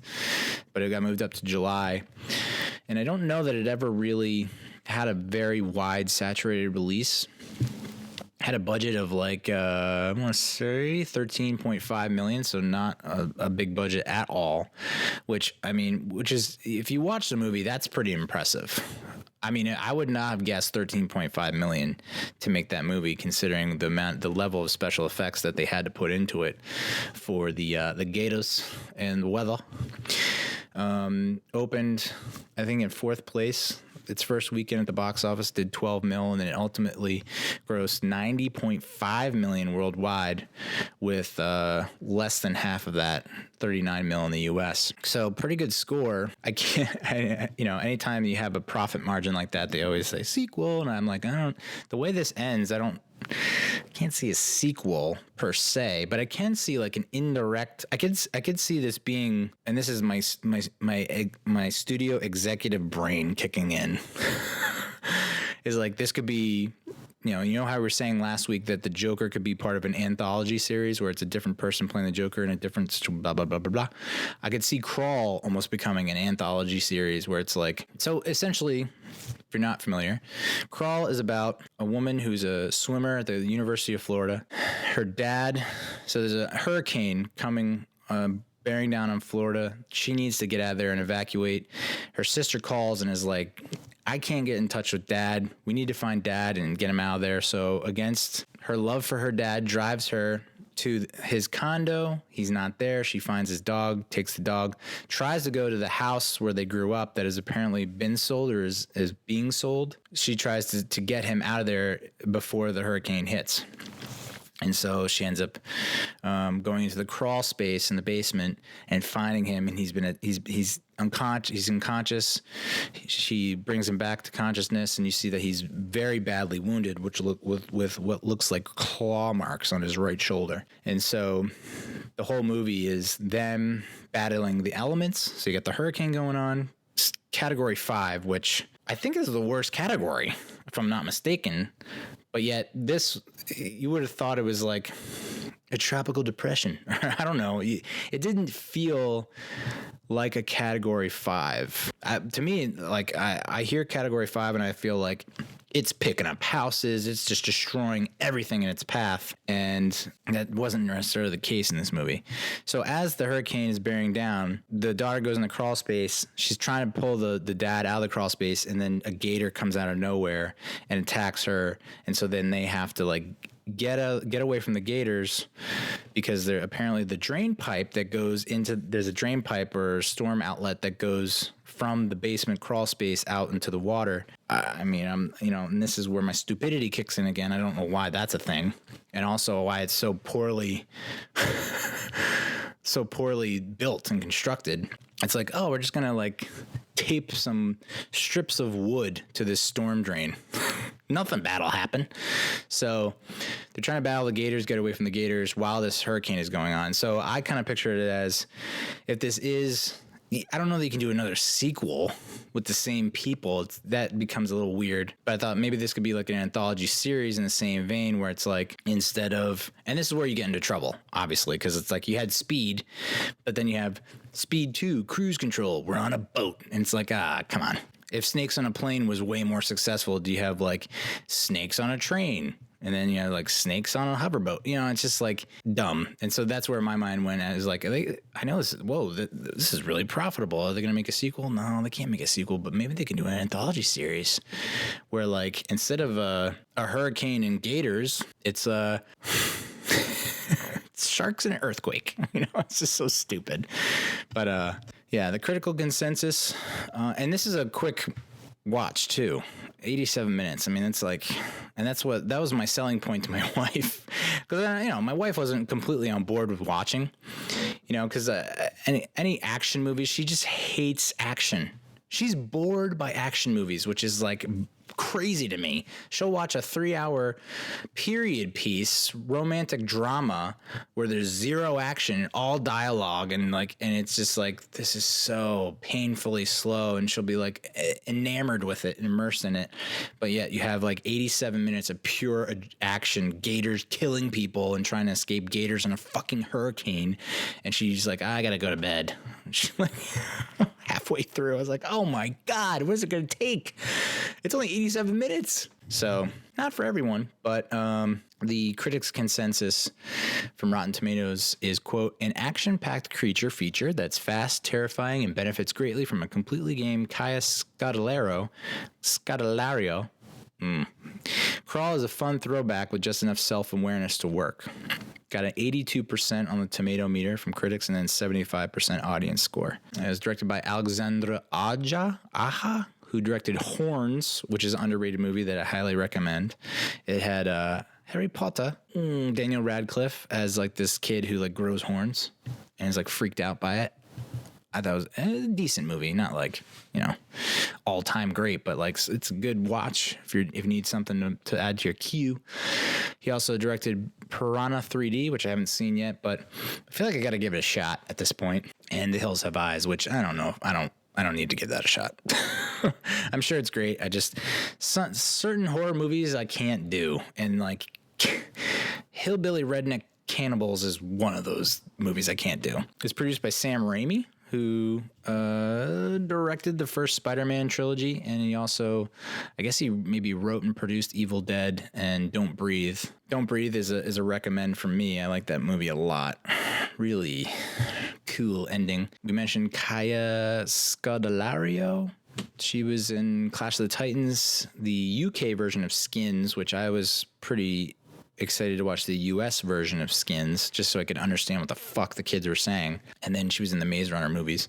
She reminds me of Emma Stone to a certain degree. I didn't realize she was British, but she's very British. But you would not be able to tell by watching this movie. She's can pull off American fairly well. The one thing I did notice, I got a knack for being nitpicky, and I'm going to be a nitpick right here. And it doesn't take away from the movie at all, really, but it's just something I observed, something I noticed. And it's probably something that's realistic that you would do if you were stuck in a fucking hurricane and you're drenched wet. But she had a tendency to do this weird like jaw thing.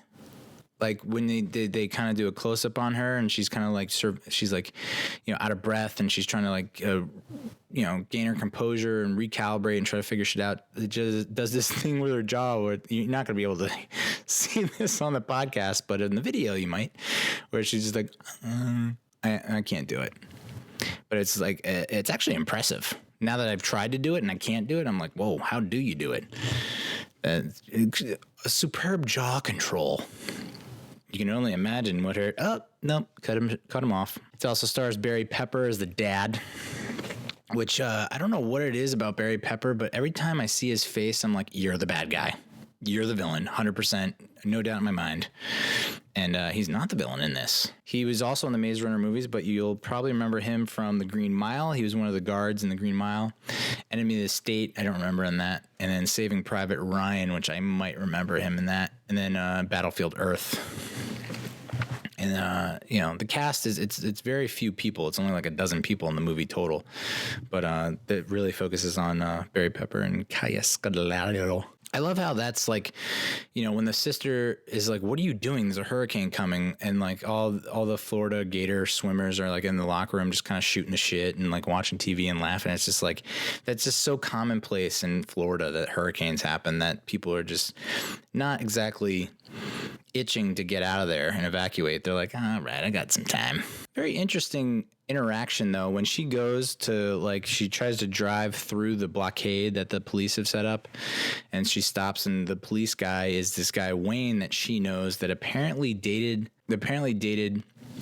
her sister, or was like interested in her sister or dated her sister, and he like asked a lot of questions about her sister.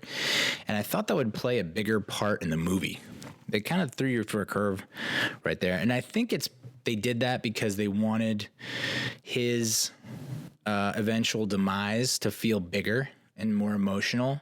Because like if it was just some random cop, you'd be like, oh yeah, random cop got eaten. But you give him a name and you give him just a little bit of a backstory, and it adds that much more to his fatality.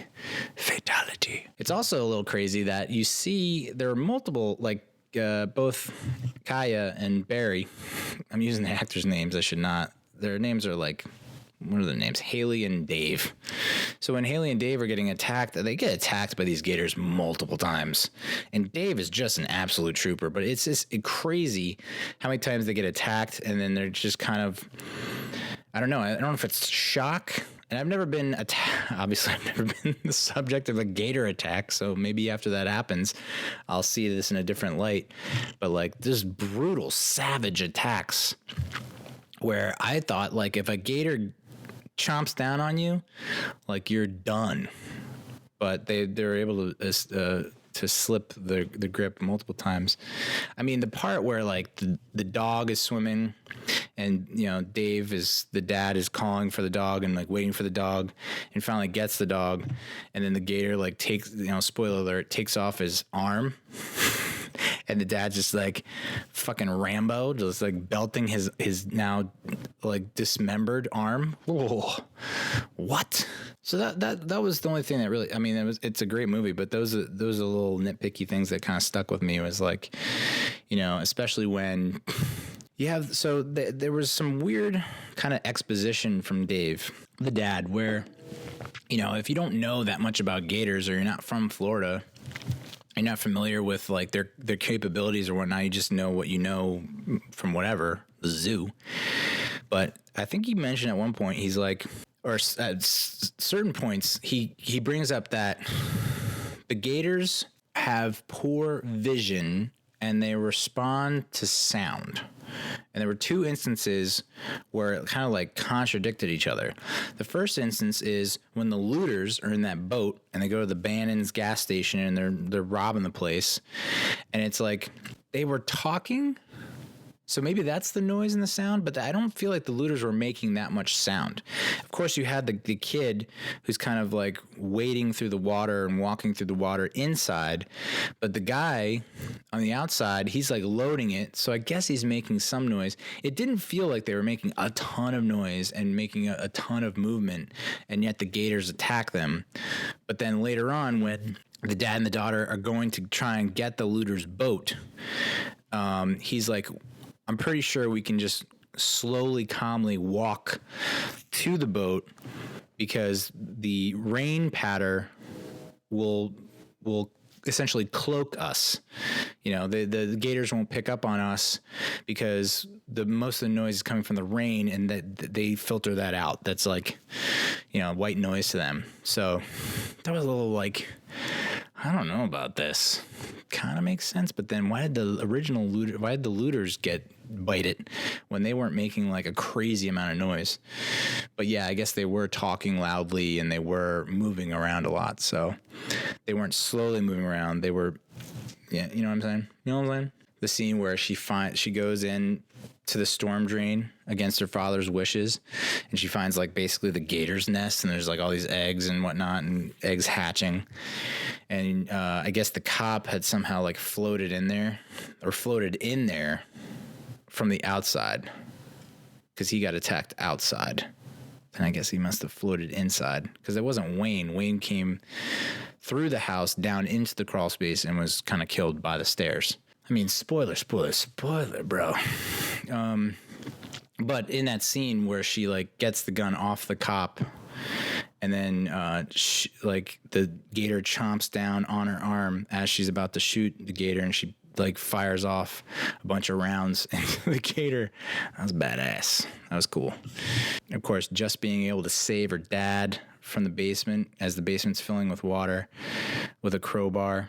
The dad like jerry rigging some kind of like metallic. He has a rod that he's able to wrap to his leg that has been broken, like I guess either above or below the knee. The bone's completely broken. He's able to like, you know, scrap together some kind of like stint, I guess you'd say.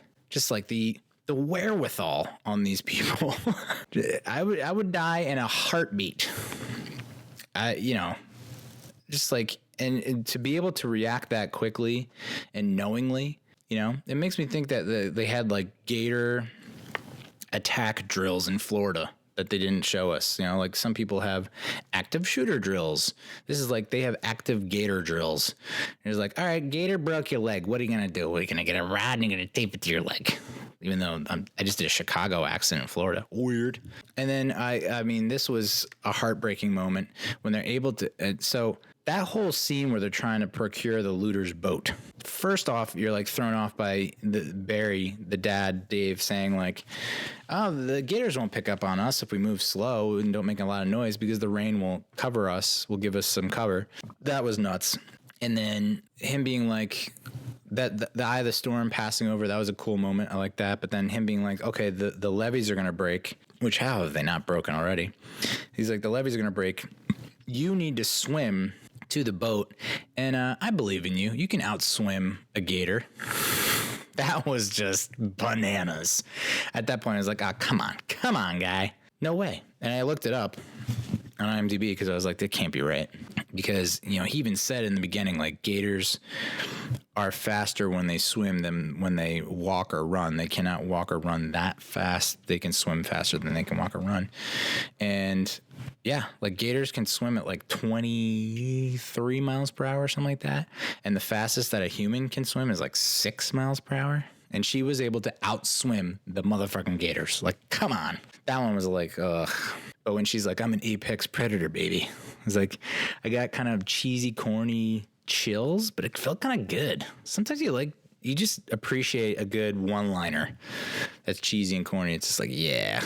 So that part was a little like, that was a heartbreaker though. Like she gets the boat, she's going to pick up her dad, gets the dad, and then the levees break and then just go right back into the house. And you're like, oh my God. That's when I was like, they have to die at this point. Like, is this going to be one of those movies where they die at the end? Like, did I really just invest another hour and a half of my life to watch the good guys lose?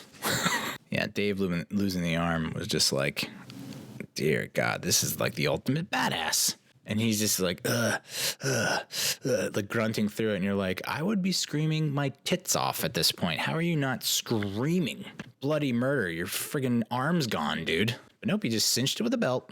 I kind of wish they had, I think the only thing that maybe could have made the movie better or more palpable or digestible, believable, is if they had some more. They had a lot of flashbacks, right? It was back to when she was a kid and growing up swimming, and her dad was the swimming coach, and he was kind of pushing her a little bit, and she was kind of resistant. She's like, you're pushing me too hard.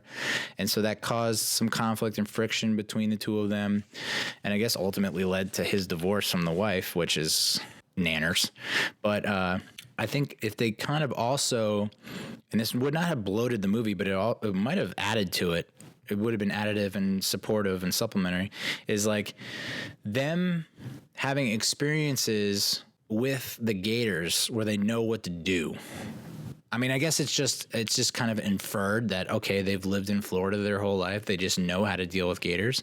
But for the audience perspective, most audience members don't live in Florida and don't know how gators operate or work.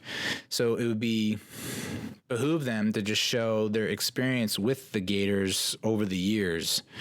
Like, it doesn't have to be anything crazy, but maybe just a scene or two here or there that would then tie in nicely with them able to foil the gators' advances.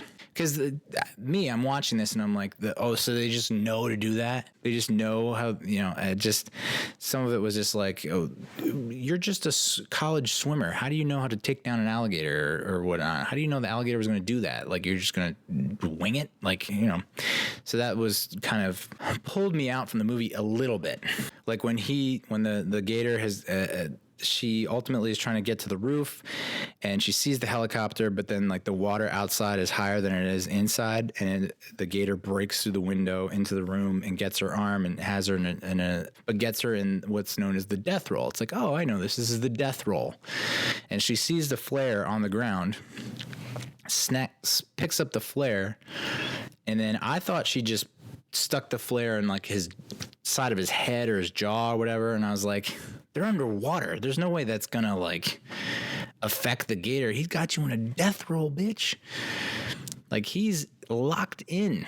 He's not letting go for anything, especially a flare that's underwater. And it turns out, I guess, she stuck the flare in the alligator's eye. And I was like, no, that might do it. Good movie. I like it. I don't know if I need to come up with like my own rating system for this, even though it's kind of just feels pretentious and stupid that no one cares about. But I should do like beer cans, because I usually drink beer or like vodka sodas. Maybe that's the rating system, is like, what was I drinking while I was watching it? And out of 5 drinks, it's not a bad idea. What was I drinking? Oh, Natter Days. So if there's out of 5 Natter Days, I give this 4. 4 out of 5 Natter Days. So stupid. Of course, I always look up at the trivia section. Like it's in the sky. Jesus. I look up the trivia section in IMDb afterwards, because I'm always curious about like behind the scenes shit and whatever, factoids. I don't know if this is true, but out of all the movies that were released in 2019, Quentin Tarantino has selected this movie as his favorite. I thought that was interesting. Can you imagine if Quentin Tarantino directed this movie, wrote and directed Crawl? How bonkers that would be. And then this tidbit I liked: the burglars who robbed the gas station are named Marv, Stan, and Lee, which is a nod to Marvel creator Stan Lee, which would make sense because Sam Raimi produced the first 3 Spider-Man films. So that's Crawl. I'm looking forward to Breakfast Nook. A college track and field shot putter is trapped in a breakfast nook as killer ostrich. No, my creativity, my imagination has gone down the shitter. I was thinking about that as me and my wife are both scrolling on our phone endlessly, and I look at my child, and my child is just kind of like babbling to herself as she plays with all her toys, and it's like she's in her own little created world she's done. And I think about like what. I used to do that too, and then I got introduced to like video games, TV, movies, and porn. And it's been all, and I can't use my brain anymore for the goddamn. All right, we can briefly talk about Lion King and Toy Story 4. I know this isn't really my target demo, because it's, it's movies for kids. One's PG, one's G. I will say this, Brielle kind of got into Aladdin when we watched Aladdin a couple months ago, 2-3 months ago down in South Carolina. She kind of like, was paying attention a little bit here and there. And with Lion King, she basically watched Lion King from start to finish. The only time where she got a little antsy and couldn't focus on the screen, which completely understandable, is during the scary scenes. When there's the kind of creepy music playing, and you have the hyenas, which are not the hyenas I remember from the original animated Lion King. The hyenas in this are much more badass looking. And so, but start to finish, she watched the whole thing, and then she watched it again the next day. So probably should not have shown it to her. I know it's PG, parental guidance. We were there. I was there to kind of hug her and comfort her when shit was going weird and she was getting scared. So I feel like that's parental guidance. I did it. Mission accomplished, I guess. So this came out a week after Crawl, July 19th. It's around 2 hours, clocks in around 2 hours. And the critics damn, man. My tongue, The critics' consensus, I think my tongue has just quit on me. My tongue's like, no, thanks, dude. I'm out of shape. I've done a lot of licking lately, which I haven't. Critics' consensus, while it can take pride in its visual achievements, The Lion King is the by-the-numbers retelling that lacks the energy and heart that made the original so beloved, though for some fans that might just be enough. And yeah, pretty much nailed it, because the critics gave it a 53%. And audiences, 88% of the audience gave it 3.5 out of 5 stars. And I will talk a little bit more about Rotten Tomato ratings. If I haven't already, when you haven't gotten me talking about it already, I'll mention it more when I just briefly go over Toy Story 4. But the original animated feature had 93% from critics and audiences. So I think the audiences and my wife appreciated the remake of Aladdin with Will Smith. She appreciated it, but Aladdin, the original animated Aladdin, wasn't her favorite, because I guess it came out when she was probably around 6-ish. And Lion King came out when she was 8. or she's about to turn 8. So she was a little more, aware and conscious when Lion King came out. And I think it's one of her favorite movies, if not her favorite movie, was the original animated feature. So she was super glued and tuned in to this movie and, pretty much loved it from start to finish, even though it is, essentially not a whole lot of difference between the animated feature and this one. It's directed by Jon Favreau. Written by Jeff Nathanson, who's done screenplays or stories for Pirates of the Caribbean, Dead Man Tell No Tales, Tower Heist, which I still haven't seen. I don't know if I need to see it. Indiana Jones and the Kingdom of the Crystal Skull, yikes. Rush Hour 3, Rush Hour 2, Catch Me If You Can, and Speed 2, Cruise Control, which I just talked about. I had it in my brain and it just popped up. But of course, they brought back James Earl Jones as the voice of Mufasa. They had Seth Rogen as Pumbaa, which was a spot-on choice. That was a perfect choice for Pumbaa. Billy Eichner as Timon, which I wasn't really on board with at first. I was like, I don't know if that's going to work. Does he have a good rapport with Rogen? Do they have good chemistry? And after watching it twice now, back-to-back days, I'd say, yeah, they made a good choice there. I didn't know this. Eric Andre as Azizi, one of the hyenas. Because I knew Keegan-Michael Key was one of the hyenas, but I thought we were like, does that mean Peel is the other hyena? Doesn't sound like him, and it turns out it was Eric Andre, but it was interesting. And then John Oliver as Zazu, which was perfect. I think that worked well. And then they had Donald Glover as the grown-up Simba. I guess it worked. And then Beyonce is Nala, which I know, if this show were more popular and more people tuned into it, they would share it with the Beehive and the Beehive would come after me, but no one watches or listens, so I guess I'm safe. Beyonce is a terrible actor. I know I'm stating the obvious, maybe, but damn, girl. I just remember her in Austin Powers 3, the Gold Member one, and it was just every line she delivered sounded the same. It was and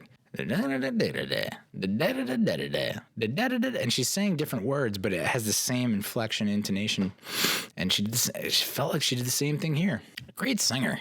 I'm not saying she's not a great singer. She, crushed it with Can You Feel the Love Tonight? Definitely. But, in terms of acting and delivering lines, it's just tough to stomach. And I wasn't in love with Scar. I think, it is interesting because, Jeremy Irons, who plays Adrian Veidt in Watchmen. I love him as Adrian Veidt and Ozymandias in Watchmen. I think they really hit it. They nailed it with that casting. And then when I picture and hear Scar, I think of Jeremy Irons and how he did so great. They ended up getting Chiwetel Ejiofor. Not exactly a household name, but you've seen him in some big time movies. Apparently he was in Doctor Strange, which I totally forgot about. He was Baron Mordo in Doctor Strange. I don't know. Apparently that's when Favreau decided to cast him as Scar. But there was a little tidbit here. I guess Chiwetel was asked about it, and he was like, basically kind of took a shot at Jeremy Irons, saying, I don't think the line should be British. Or something like that. Oh, damn. God damn. But Jeremy Irons expressed interest in reprising the role, but I guess he eventually turned it down. And then Benedict Cumberbatch turned down the role, which that would have been interesting. I would have liked to see what his interpretation would have been. This is the factoid that got me, though. And I mentioned Scar just because I'm drawn to Scar. I think he really makes or breaks the movie, even though it's Simba's story. I don't know. It just didn't click with me. Simba didn't click with me. And I know I'm probably not it's not a hot take or anything like that, but Simba's not the draw in Lion King. It's for me, it's Pumbaa and Timon. I love those guys. And then it's Scar. Those are pretty much the characters that reel me in and draw me in. So and Simba is just kind of meh. But the original Scar, whose treacherous character mirrors Claudius in Shakespeare's Hamlet, tended to give off an air of strength and confidence while having a violent temperament stirring underneath. This time around, Ejiofor indicates that his version of Scar is more openly obsessive, frustrated, and enraged. Scar grew on me. I wasn't in love with Scar when the character was first introduced, but I did like the mannerisms that they were able to give that lion. You know, the way that he pulled it off over the course of the movie, it kind of drew me in. But, you know, at first I was a little put off. It's crazy that there was only one real shot in the entire film. You could have fooled me, dude. You want to talk about special effects and whatnot? Like, whew, man, that was amazing that they were able to do. And it came in the beginning of the movie during the Circle of Life song. Again, I'm not like a huge fan of them, of Disney remaking these movies, these classics, animated classics. I guess next step will be The Little Mermaid. Oddly enough, I'm actually interested in seeing that. I wasn't so much in Aladdin. In Lion King, I was kind of like, what? Like, I don't know. But I thought they did a fantastic job with the visual effects. At one point, you know, I caught feelings, and I was like, I'm fucking gonna cry because of animated animals. What is going on inside my brain? Toy Story 4. This is rated G, so you know, Bree watched this to a little bit. And she wasn't as into it as she was with The Lion King, and I think that's because Lion King, it's animals. The color palette is not all over the place. You know, it's fairly minimalist, simple backgrounds. You know, it's easy to focus and concentrate. Toy Story, it's like all these different toys, all these different colors, an amusement park, an antique store. There's just a lot of shit on the screen at the time. And so I think, you know, as a baby, it's a little overwhelming, or as a toddler, it's overwhelming. But with Lion King, very simple color scheme, all pretty much the same colorish. Not a lot to distract you. Toy Story 4 was like, everything's on the screen. There's all these colors. So this came out, I guess, towards the end of June. Hour 40 minutes, got a 97% from critics, 94% from audiences. And the critics' consensus was heartwarming, funny, and beautifully animated. Toy Story 4 manages the unlikely feat of extending and perhaps concluding a practically perfect animated saga. And I saw Toy Story 1 for like the first time like a year ago, 2 years ago. I don't think I've seen Toy Story 2 or 3. And so I was hesitant. You know, my wife was like, let's rent it. And I was like, I haven't seen 2 or 3. And she's like, you don't need to see 2 or 3.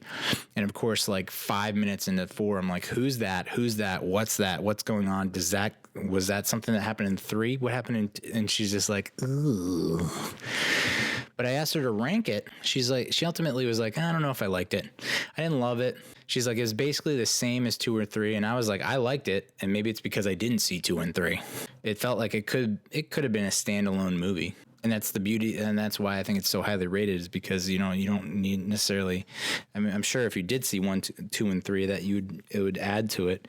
But it sounds like from her perspective, it actually, you know, she just says it's the same kind of plot and storyline. So Toy Story 1 and 2 are both at 100% from a critic standpoint. 1 got a 92 from audiences, 2 got an 86 from audiences, 3 got a 98% from critics, so slightly lower than 1 and 2, and an 89 from audiences, so lower than 1, higher than 2.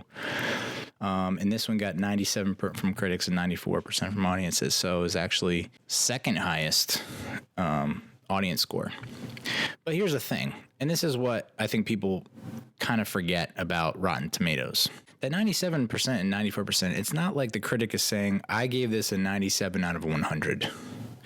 It's saying that 97% of critics who reviewed the movie gave it what Rotten Tomatoes considers a favorable review, which means 3.5 out of 5 stars or higher. So Toy Story 4 gets 97% from critics, that score on the tomato meter. Black Panther gets 97% from critics on the tomato meter. They're not the same.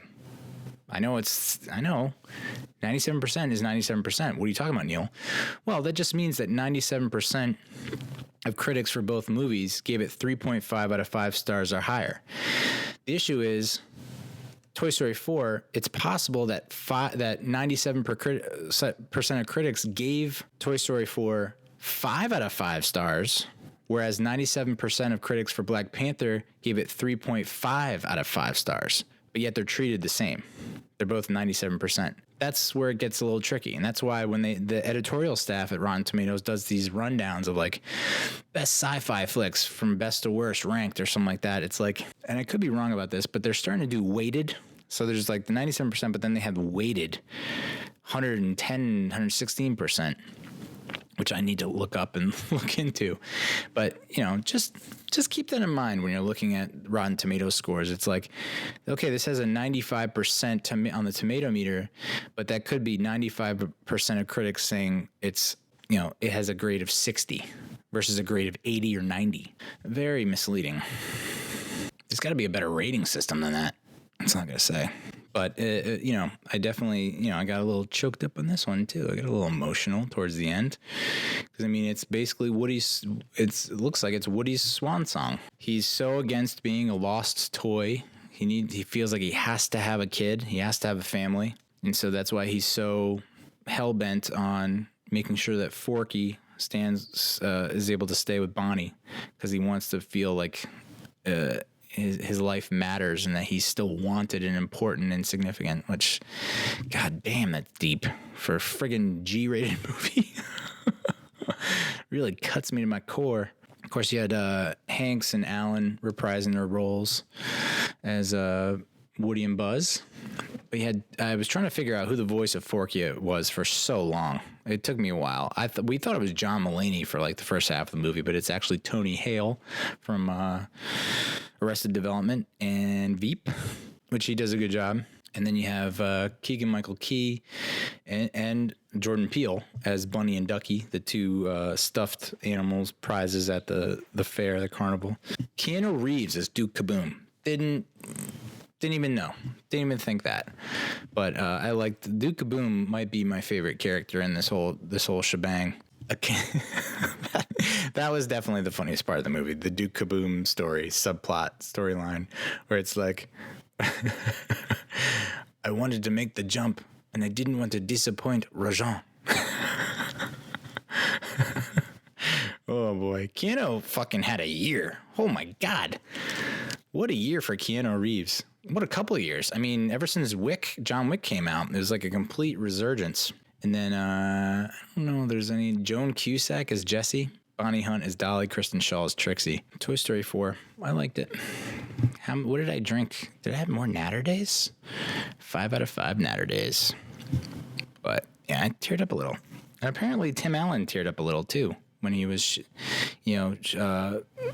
recording the voice over the audio for the last couple lines with Tom Hanks. He got a little choked up. It's like, this is the end, apparently. My guess is that maybe they do a Toy Story 5 and then it's like Buzz Lightyear's swan song. Like he goes off into the rides off in the sunset, but I don't know. Kind of feel like you should probably just, this will be a nice little final chapter. Let's talk Mets. You know, not a whole lot going on, right? Not a whole lot going on in Mets world. We did name a manager, finally, in the year 2019. Unbelievable. Of course, I recorded that whole long rant last week, and I was about to publish the video. Like, it was encoding. It was almost done encoding. I was almost ready to upload and hit publish, and I got a notification, Carlos Beltran, name manager, and I was like, all right, here we go. So I put the kibosh on that. All that content is expired. Basically, it's not useful anymore. And so he's named manager. First Latino coach. This is crazy. First Latino coach or manager in New York sports history? It can't be right. I know it's Mets history, although I don't know. For some reason, I always thought like Jerry Manuel had a little bit of Latino in him, but I guess not. So that's cool. First Latino coach or manager in New York sports history. He's obviously bilingual, which was a huge plus. Although I'd love to see Joe Girardi take a crack at Spanish. I think that would be funny. I watched the introductory press conference. Brody Van Wagenen is so like robotic and rehearsed. It's just like, dude, just shoot from the hip a little bit here. You utilize your improvisational skills just a tad. Oh, you brought him in here to win? Well, no shit. It is a little... I almost, and this is probably going to come out the wrong way, as it always does with me, but, his Beltran's English isn't that great. And it's like I'm in a weird subtitle closed captioning mode. Like everything I watch on TV or video has closed caption and subtitles, and I often read that. And it's like I almost rather listen to him speak Spanish and see the English captions than to watch him speak English. No offense. I'm not saying, don't take it the wrong way. I'm just saying, like, it is nicer to hear him speak Spanish. And you get a little choked up too when he's speaking Spanish because, he doesn't have to think about it as much when he speaks Spanish. It just comes from the heart, and he gets a little more emotional because he's tapping into a more natural part of himself, and that's when he started to shed some tears and cue the waterworks. But that's good to see in my mind. I liked seeing that he's emotional and passionate, and hopefully he's not just a mindless puppet robot for the Wilpons and Brody. And, Brody got asked the question about Joe Girardi point blank, like why didn't you hire Girardi? And he was like, well, Beltran's just he skirted around the issue and just said that Beltran had more of the qualities they were looking for than Girardi. But it just seems like after what Girardi said, where he's like, I have control over the lineup, that now Beltran doesn't seem like he's going to have any say or be able to push back on anything that comes from the upstairs, if you will. Beautiful smile. I forgot Beltran's smile. He's got those really solid teeth, shiny white pearls, just amazing stuff. Interested to see, I don't know that there was a ton of questions about what he sees about players specifically. It was more about the team in general. The thing that, he didn't say anything that earth-shattering or groundbreaking. He did say that he wants to kind of rewrite his history with the New York Mets as manager, kind of giving a nod to the way things ended with, people kind of remembering him for striking out in the 06 NLCS and then for getting traded for Wheeler and all that stuff. It's kind of behind him. So it really does seem like the past is the past, and he's going to focus on the future, and he has a huge opportunity to he does have to rewrite history. So that was a cool little quote. I like that. It would have been nice for him to hear, what his thoughts are specifically around certain players, but I think they were going to get into that on a one-on-one basis is what they mentioned in the press conference. But Brody, dude, he just is so mechanical. I don't know. It's hard to get excited about Brody. In other Mets news, the Mets don't know if Yoenis Cespedes will play in 2020. Fantastic. It's too early to tell, which of course he'll probably rehab and they'll be like, he's looking strong, he's looking good, and then he'll get hurt again before the season. So fantastic there. I still say they should trade him to an AL team so he can be a DH and we can get something back for him. The Mets extended a 1-year, $17.8 million qualifying offer to Zack Wheeler, which he will definitely turn down. And he's expected to get 4 years and $72 million in free agency. So it's like, why do I even bother with that? Although I wonder if there's any part of him that is like, I've been here so long. We came so close to making the playoffs this season. With me on the team, we have a better chance of going to the postseason and winning the World Series, but no, I don't think there's any part of him, especially with an agent in his ear. You'd be an idiot to take the qualifying offer, considering you're going to turn down a whole mountain of cash. Whereas if you take the qualifying offer and then have a career-ending injury, there's also insurance things going on. I don't know how fucking contracts work. 5 bold predictions for the Mets offseason. This is from SNY. This includes trades and free agent signings. Number 1, trade Dominic Smith to the Red Sox for Jackie Bradley Jr. and a top prospect. That is not... I know these are supposed to be bold predictions, but come on, guy. It's so unrealistic. Dom Smith for JBJ? And I guess he means Dom Smith and a top prospect for JBJ. That makes more sense. But, yeah, I don't see that going the other way around. Number 2, trade Wilson Ramos to the Rangers for a minor league pitcher. I feel like he can get more out of the Rangers than a minor league pitcher. Maybe he meant a top prospect pitcher. Wouldn't mind one of those. 3, sign Yasmani Grandal, who I guess is 30-ish, and caught almost 140 games this past season, so he's still got some durability, longevity, stability. I can't believe they didn't try and sign him the first go-round, but whatever. Number 4, signed Cole Hamels. He had a 3.81 ERA over 27 starts last season, I think with the Cubbies. And in that write-up, the SNY write-up, they mentioned that they're more likely to get Tanner Roark, which I don't know the numbers on Tanner, but not exactly getting all the sorority girls hot and bothered. Number 5, signed Drew Pomeranz, who had a 2.38 ERA in 25 appearances while racking up 45 strikeouts in 26 innings. All right. I don't hate it. I know, did he pitch for the Red Sox? I think Jared Carabas from Barstool is not a big fan of Pomeranz. So signed Drew Pomeranz and Will Harris, who had a 1.5 ERA in 68 appearances and 60 innings pitched, which that is music to thine ears, even though I guess he gave up like a game-winning home run in the World Series. I mean, what are you going to do? Stuff happens. 5 Mets players that Brody Van Wagenen is most likely to trade this winter. This is another stupid Rising Apple slideshow, which I always get suckered into. I'm a sucker for it. I don't know what it is. And I know as soon as that page loads, I'm like, oh, God damn it, I duped again. And it's nothing that we haven't already discussed. J.D. Davis, Dominic Smith, Brandon Nimmo, Thor, and Conforto. And the more and more I think about it, it's like, no, you're not going to trade Thor unless someone gives you the world. Because he's on the precipice, I feel like. It's like, yeah, we've seen a lot of him, 2014 to now. It's like, okay, 1, 2, 3, 4, 5, 6-ish, 5-6 seasons. You feel like that's enough to give you a good barometer measuring stick of what he's capable of. He's only 27. And Wheeler and DeGrom, that's when they started to hit their stride. So I think you hold on to him unless you get some outrageous deal. So no, I don't see that happening. Conforto, I don't see that happening either. Nimmo, I'm coming around on. I'm coming around on maybe trading Nimmo. There were MVP talks like 1 or 2 years ago, 2 seasons ago. He's got a good eye at the plate. He hustles. He's able to make plays in the outfield. I don't know if he's necessarily a Golden Glover. He's shown power here or there. He can hit the ball.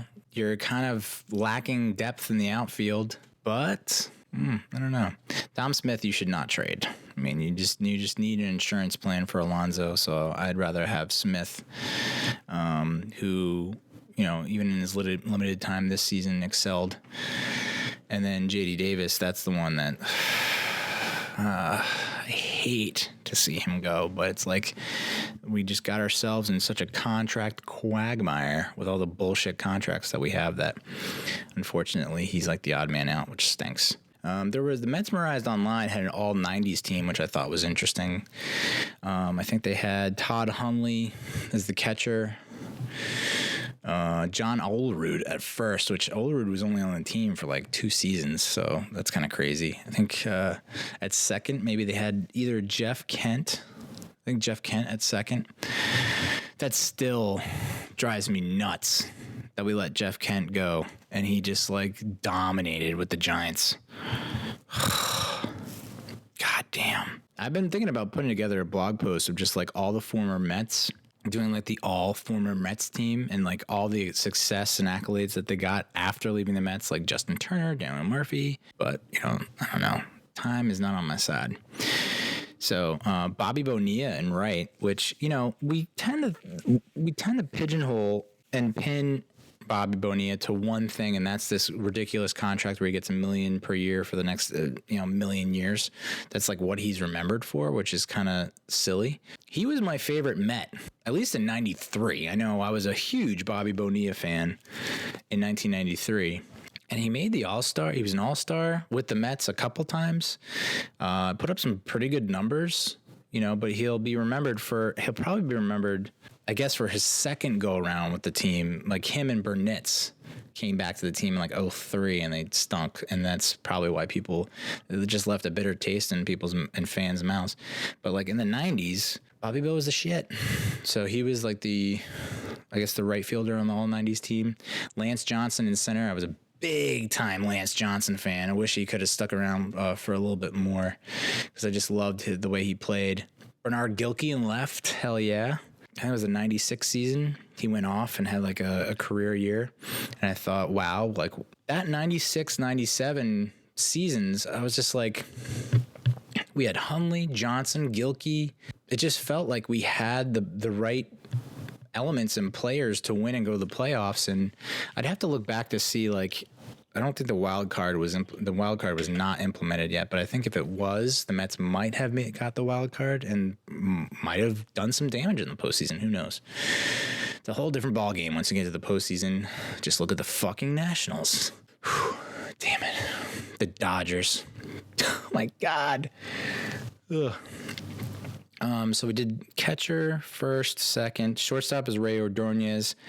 I think third base, they had Edgardo Alfonso. And that's where, it's tough because, like, I would have maybe put, if Ventura had played a few more seasons in the 90s, maybe put Ventura at third, Alfonso at second. But it's hard to argue with Jeff Kent. And then you have to put Alfonso somewhere. And then, so that's the 90s team. Which, can you imagine if we had that team? Oh boy. Hundley behind the dish, Olerud at first, Ken at second, Alfonso at third, Ordonez at short, Gilkey, Johnson, Bobby Bonilla. I mean, I'm not saying we're going to win all the World Series, but we win a couple. God damn. And I think the pitchers, I forget what the pitchers were, but I think it was like David Cohn, Sid Fernandez. I didn't see Frank Viola, but I think Viola should have been included.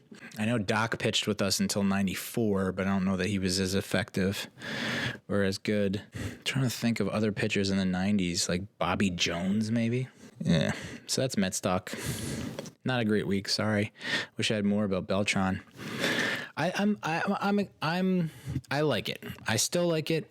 I was like it when they announced it. It was kind of tough at first to get on, because I don't watch a ton of videos of Beltran speaking. So like at first, like listening to him talk, I'm like, how is this guy who has a tentative grasp on the English language to a certain extent, like how is he going to be that motivator when honestly, even though he's bilingual, might be a language barrier to certain, I don't know. But I completely warmed up to him being the manager at the end of the press conference. I was like, all right, he gets it. And I think, I still think Girardi is the better choice, but I'm not as bitter about Beltran. I think I was very excited when they made the announcement, and then it kind of, I was like, oh boy, what did we get ourselves into at the beginning of the press conference? But then towards the end, I was like, all right, I'm on board. What would be nuts, and I don't know if they announced this yet, but like there's rumors that he's going to bring back Terry Collins as the bench coach, and you're like, what the fuck is going on here? What? I mean, a lot of people fans are pushing for it, and I'm just like, how does that? I guess if Terry's down for it, but it'd be a very interesting dynamic. I don't know.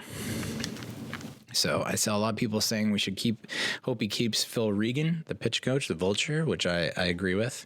Chili Davis, keep him as the hitting coach, which, I mean, I agree with. The numbers are there. Why not? But Terry Collins is bench coach. I don't know if I'm completely on board with it. Terry, like, all of a sudden took on, after that Ass in the Jackpot video came out, it's like everyone was way back on board with Terry Collins as a Mets manager. And that was the 2016 season. And, I mean, I guess after the roller coaster, the broken roller coaster that was Mickey Callaway, it's like Terry Collins looks like, the Garden of Eden. So that's Mets talk. Let's talk Giants. Holy shit. My God. This is going to be tough for me to get through in a decent amount of time. I could talk for the next 2 friggin' years about this team and where they're headed and where they're at right now. I was fine with Pat Shurmur and James Betcher after the Patriots loss. Okay? I think at the time we were 2-4, right? And it's like, all right, we lost to a very good Patriots team. They're going to the Super Bowl. I don't see anyone that's going to, I know they lost to the Ravens this week, but they're going to the Super Bowl. They're going to play in the AFC Championship for sure, probably going to the Super Bowl. The Vikings, despite what led up to that game, they were just hitting their stride. They were just figuring out what was wrong. And, of course, Adam Thielen just got hurt, so I don't know how serious that is, but I guess he's questionable. Barring Thielen being out for an extended period of time, the Vikings are probably going to be a wild card team. I think, the Packers might be dangerously close to be falling off the cliff considering the injuries they've sustained at the wide receiver position. So that there's a potential for them completely derailing. But I see Packers winning the NFC North. I see the Vikings getting the top wild card, first wild card. We're battling with the Seahawks for the first wild card. 49ers probably win the NFC West. Seahawks probably getting the second wild card. Vikings getting another wild card. Packers winning the North. I guess Saints winning the South. And it's between the Cowboys and the Eagles in the East. I was fine with Shermer and Betcher and what was going on at 2-4. I did not think we were going to lose against the Cardinals. I thought we had a chance to maybe pull one out against the Lions. And I thought those two games combined with the decent effort we gave against the Vikings and the Patriots, the fact that we were in those games for as long as we were and competitive, if we just erased certain mistakes here and there, that we would be able to beat the Cowboys, especially after watching the Cowboys lose to the Jets. I thought this is a beatable team. We can do this. We're not the same team we were in week 1. Guess what, motherfucker? We're the same team we were in week 1, making the same goddamn mistakes. And all the talk leading up to this game was, guys, we finally have everyone healthy on offense. We finally have Golden Tate and Sterling Shepard and Evan Ingram and Saquon Barkley and Darius Slayton. And our offense still fucking sucked. Now, granted, Sterling Shepard did not play. He was ruled out and experiencing concussion symptoms. He went back in the concussion protocol. Probably best to just shut him down for the rest of the year. We're now 2-7. Who gives a shit about this season? Put him on IR, let him regroup, and try and figure out what's going on with him and get him healthy and so he can have a future. That said, this offense sucks, and it's because of 2 to 3 things. I'll say 3 things. Our offensive line is just atrocious. I mean, John Halapio was, and this is why I'm starting to really hate Pro Football Focus, because they labeled him as an emerging star, a rising star, because he played in fucking like 1 game last year, or like 100 snaps last year, and did well in 100 snaps. Well, guess what? There's a little more than 100 snaps in a season. 100 snaps is like less than 2 games, dude. And he's been a problem at center. Mike Remmers sucks. Nate Solder sucks. They are awful bookends. And they are allowing far too many pressures, hits, hurries, sacks. 5 sacks we allowed against the Cowboys. And that goes hand in hand with number 2, which is Daniel Jones. Turns the ball over way, way too much. And it leads to points. A lot of points that, say what you will about Eli, but Eli got a very good handle on turnovers towards the end of his career. But at what expense? What did it cost us? He didn't risk anything. He wouldn't attempt anything down the field. Anything that looked iffy, anything that looked tight or close, he didn't attempt it at all. And so we didn't move the ball at all. And we go 3 and out all the time. But Daniel takes the chances, and sometimes they pay off and sometimes they don't. We were up fucking 12-3 in this game with a minute left to go in the first half. And we should have been up more. We get the pick on the very first play of the game, the very first pass of the game. Antoine Bethea lays in the weeds, pops out of nowhere, picks off the ball, and we get the ball at the friggin' 8-yard line, and this goes into number 3. Pat Shurmur and his imbecilic play calling. Dude, we have the ball on the 8. We have an opportunity to go up a touchdown at the beginning of the game and really get the momentum on our side. And what do? Vanilla basic handoff to Saquon up the middle. Vanilla basic handoff to Saquon up the middle. Empty backfield, 3rd down where it's like obvious you're going to throw and you're not going at a quick pace and you just like let the defense adjust. And of course they blitz and they're able to force Daniel into a bad throw. and we had to take a field goal. Jesus, dude, get a little creative. It's almost like he was completely off guard and just called the 3 plays that he had lined up for their first drive when they got the ball at their own 20, as opposed to, hey, we got the ball. We're on the 8. Let's put it in the end zone. Let's do a little, what is it called? Sprint fake left, where you had the whole line move left, and it looks like you're doing a stretch play to the left to Saquon. You fake there, you boot all the way back right, and Jones can either run it in, or he can hit whoever is wide open in the end zone, probably Evan Ingram, whoever is coming across the formation. I mean, it's like, you didn't even try that? I'd try that on first down, and you probably score there. If you don't score there, all right, go from there. But, I mean, like, run, empty backfield. Like, dear God. Daniel Jones throws the interception towards the end of the first half. I don't hate the throw. I said this in my blog post, which is like 2,200 fucking words that no one will ever read. Throws a deep ball to Darius Slayton, and Darius Slayton had a step on his defender, so he was open. It's just a bad throw. He threw it way too into the middle, into the inside. If he throws it on Slayton's outside shoulder, Slayton could possibly adjust, make the catch, and that's a big gain before the first half, and maybe we get a field goal out of it. I don't hate the call. Instead, he throws it right down the middle. Safety has an easy pick and is able to get a huge return, and they get the field goal before the end of the half. And I mean, 12-3, dude. 12-3. Rosas misses another extra point, man. I know this is why I'm not a GM or a coach, because I would fucking cut that guy. You can't miss 2 extra points in 2 weeks in a row. You just can't. The first one cost us the way that we played the game. Cost us the game, essentially, because it affected the way Shermer called the rest of the game. Same with this week.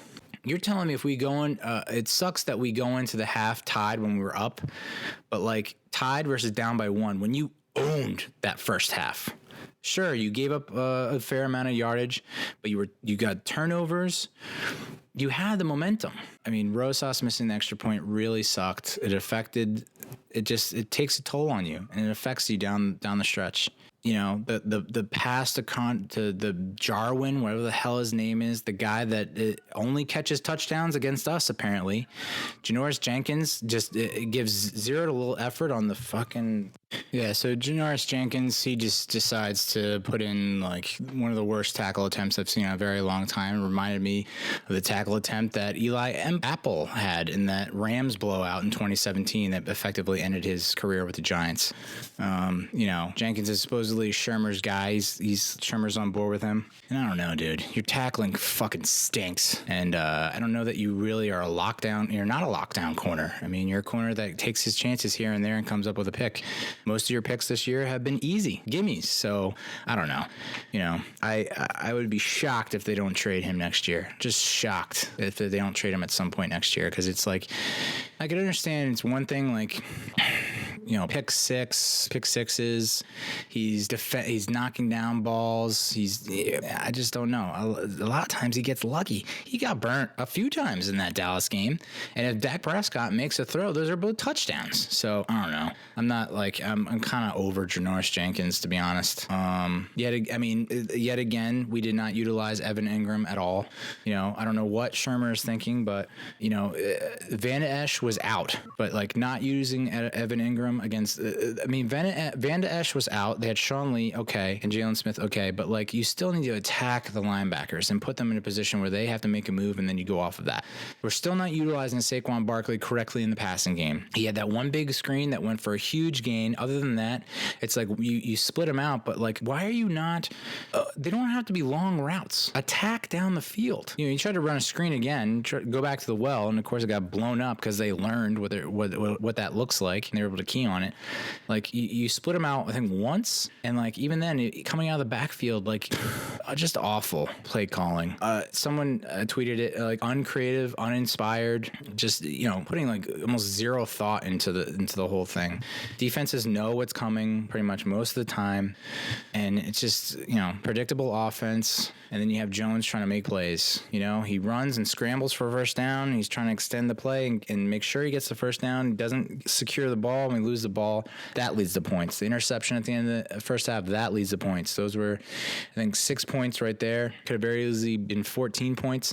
And then you have the fumble at the end of the game that goes for a touchdown. It's like the game's over at that point. So you would have liked to not see that, but the game was over. So who gives a shit?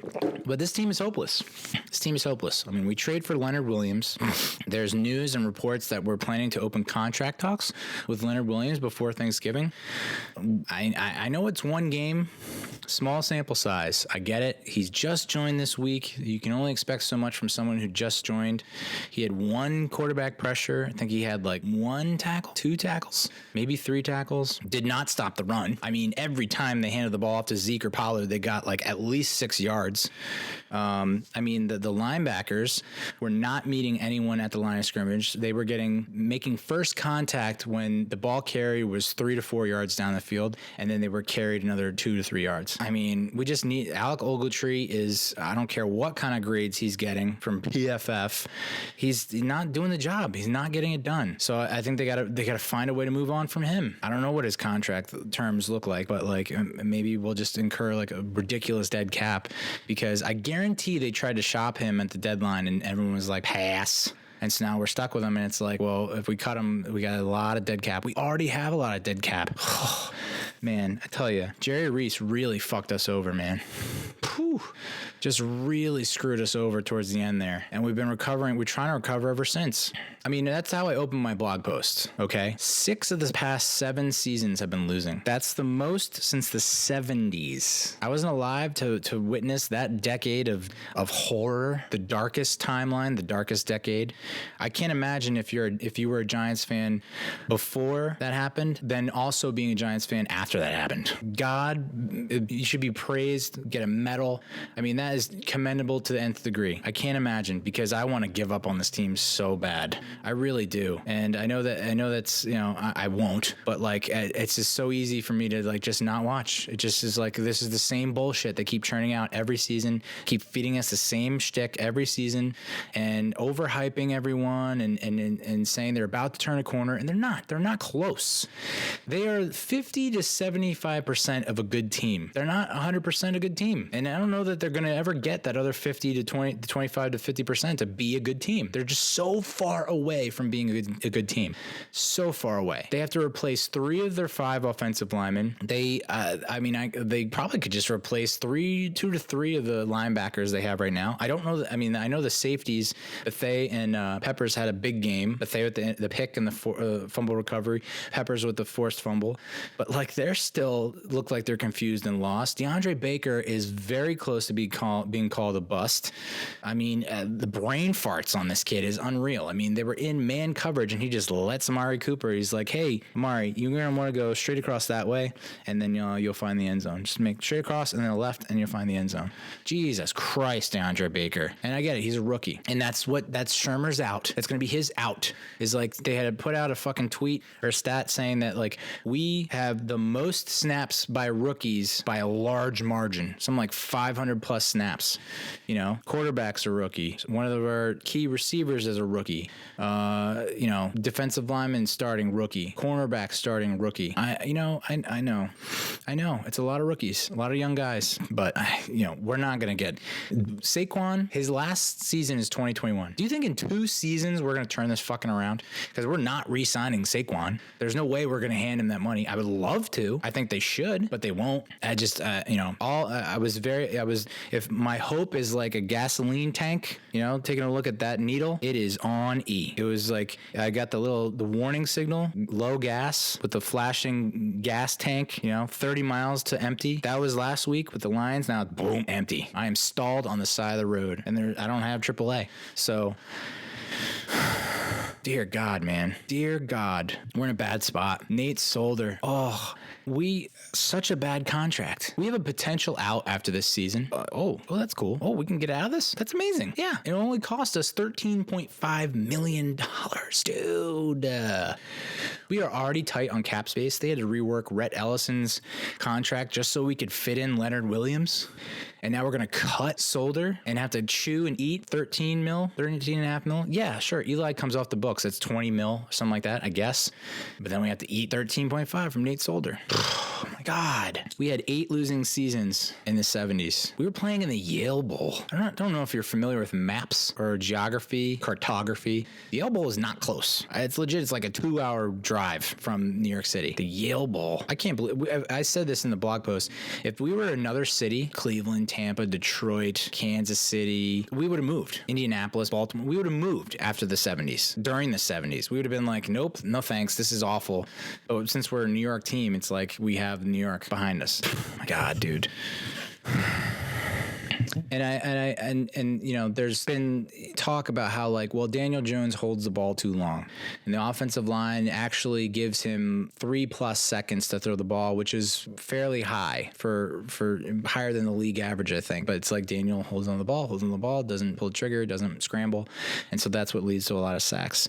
But there were plenty of plays during Monday night last night where it was like, he barely had a chance to survey the field and go through his reads, and he had to make throws before he wanted to make the throws. So I still think it's the offensive line that's killing us, because if he had a little more time, there were a few red zone plays. There was one red zone play where he got a little pressure, and if he started moving left, and if he just keep it simple, all you have to do in the red zone is make sure you're aware of where Golden Tate is and Evan Ingram. If you can just keep those two, be aware of where they are in the field, and make sure, and they're gonna get open.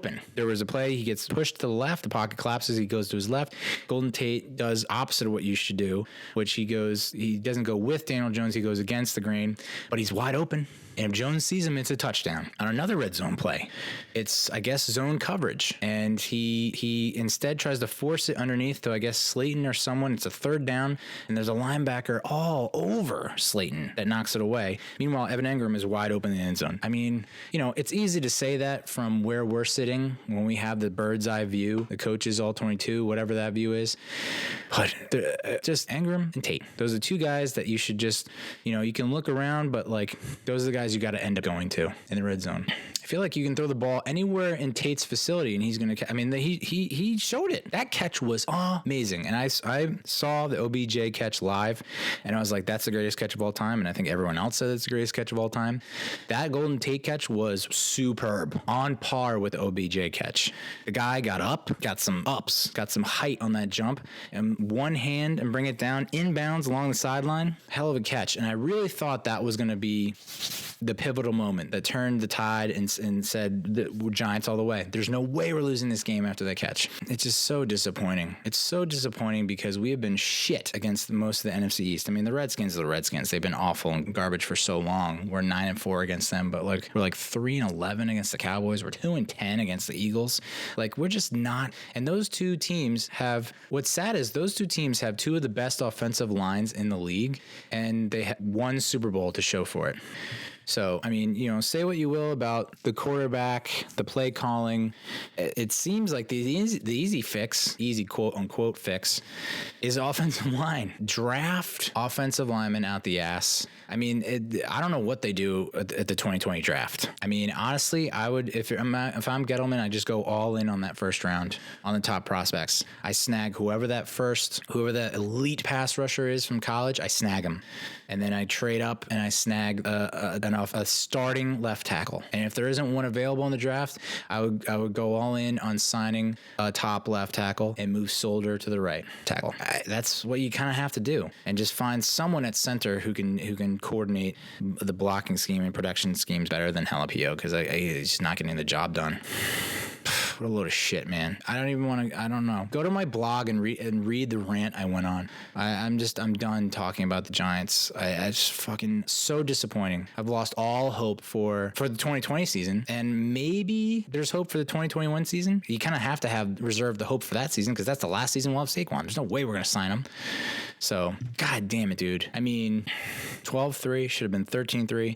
Fuck, man. It should have been 17-3. I mean, should have got 7 on the opening drive, more than that, the 8. I mean, a field goal, another field goal. We should have been up 17 something. Instead, we're up 12-3. It becomes 13-12 in a minute, because we just lose track of Jarwin, throw a stupid interception. That fucking black cat, man. when that black cat came on the screen, I was like, this is great for us. For some reason, I thought this is great for us. It's bad luck for the Cowboys because the Cowboys were already having bad luck and were already stumbling all over themselves. So I thought that was the final nail in the coffin for them. Little I know, nope, that is actually the tides are turning and the bad omen, the bad luck coming back on the Giants. God damn. And you know, the score looks like it's crazy out of control, 37-18. This game was 23-18 with 8 to play. And even when they scored and took it up 30-18 after that, I mean, the Amari Cooper long touchdown completely took the wind out of our sails. You could see it in the offense. Didn't give a fuck after that.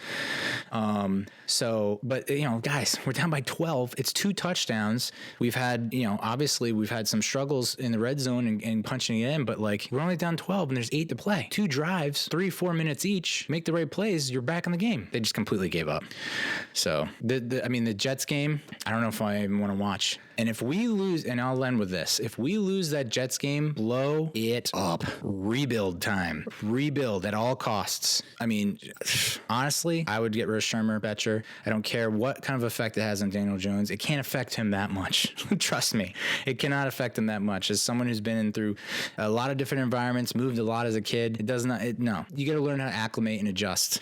You're not that attached to Pat Shermer. I know he fucking loves you, but like you'll get over it. Shermer, Betcher, gone.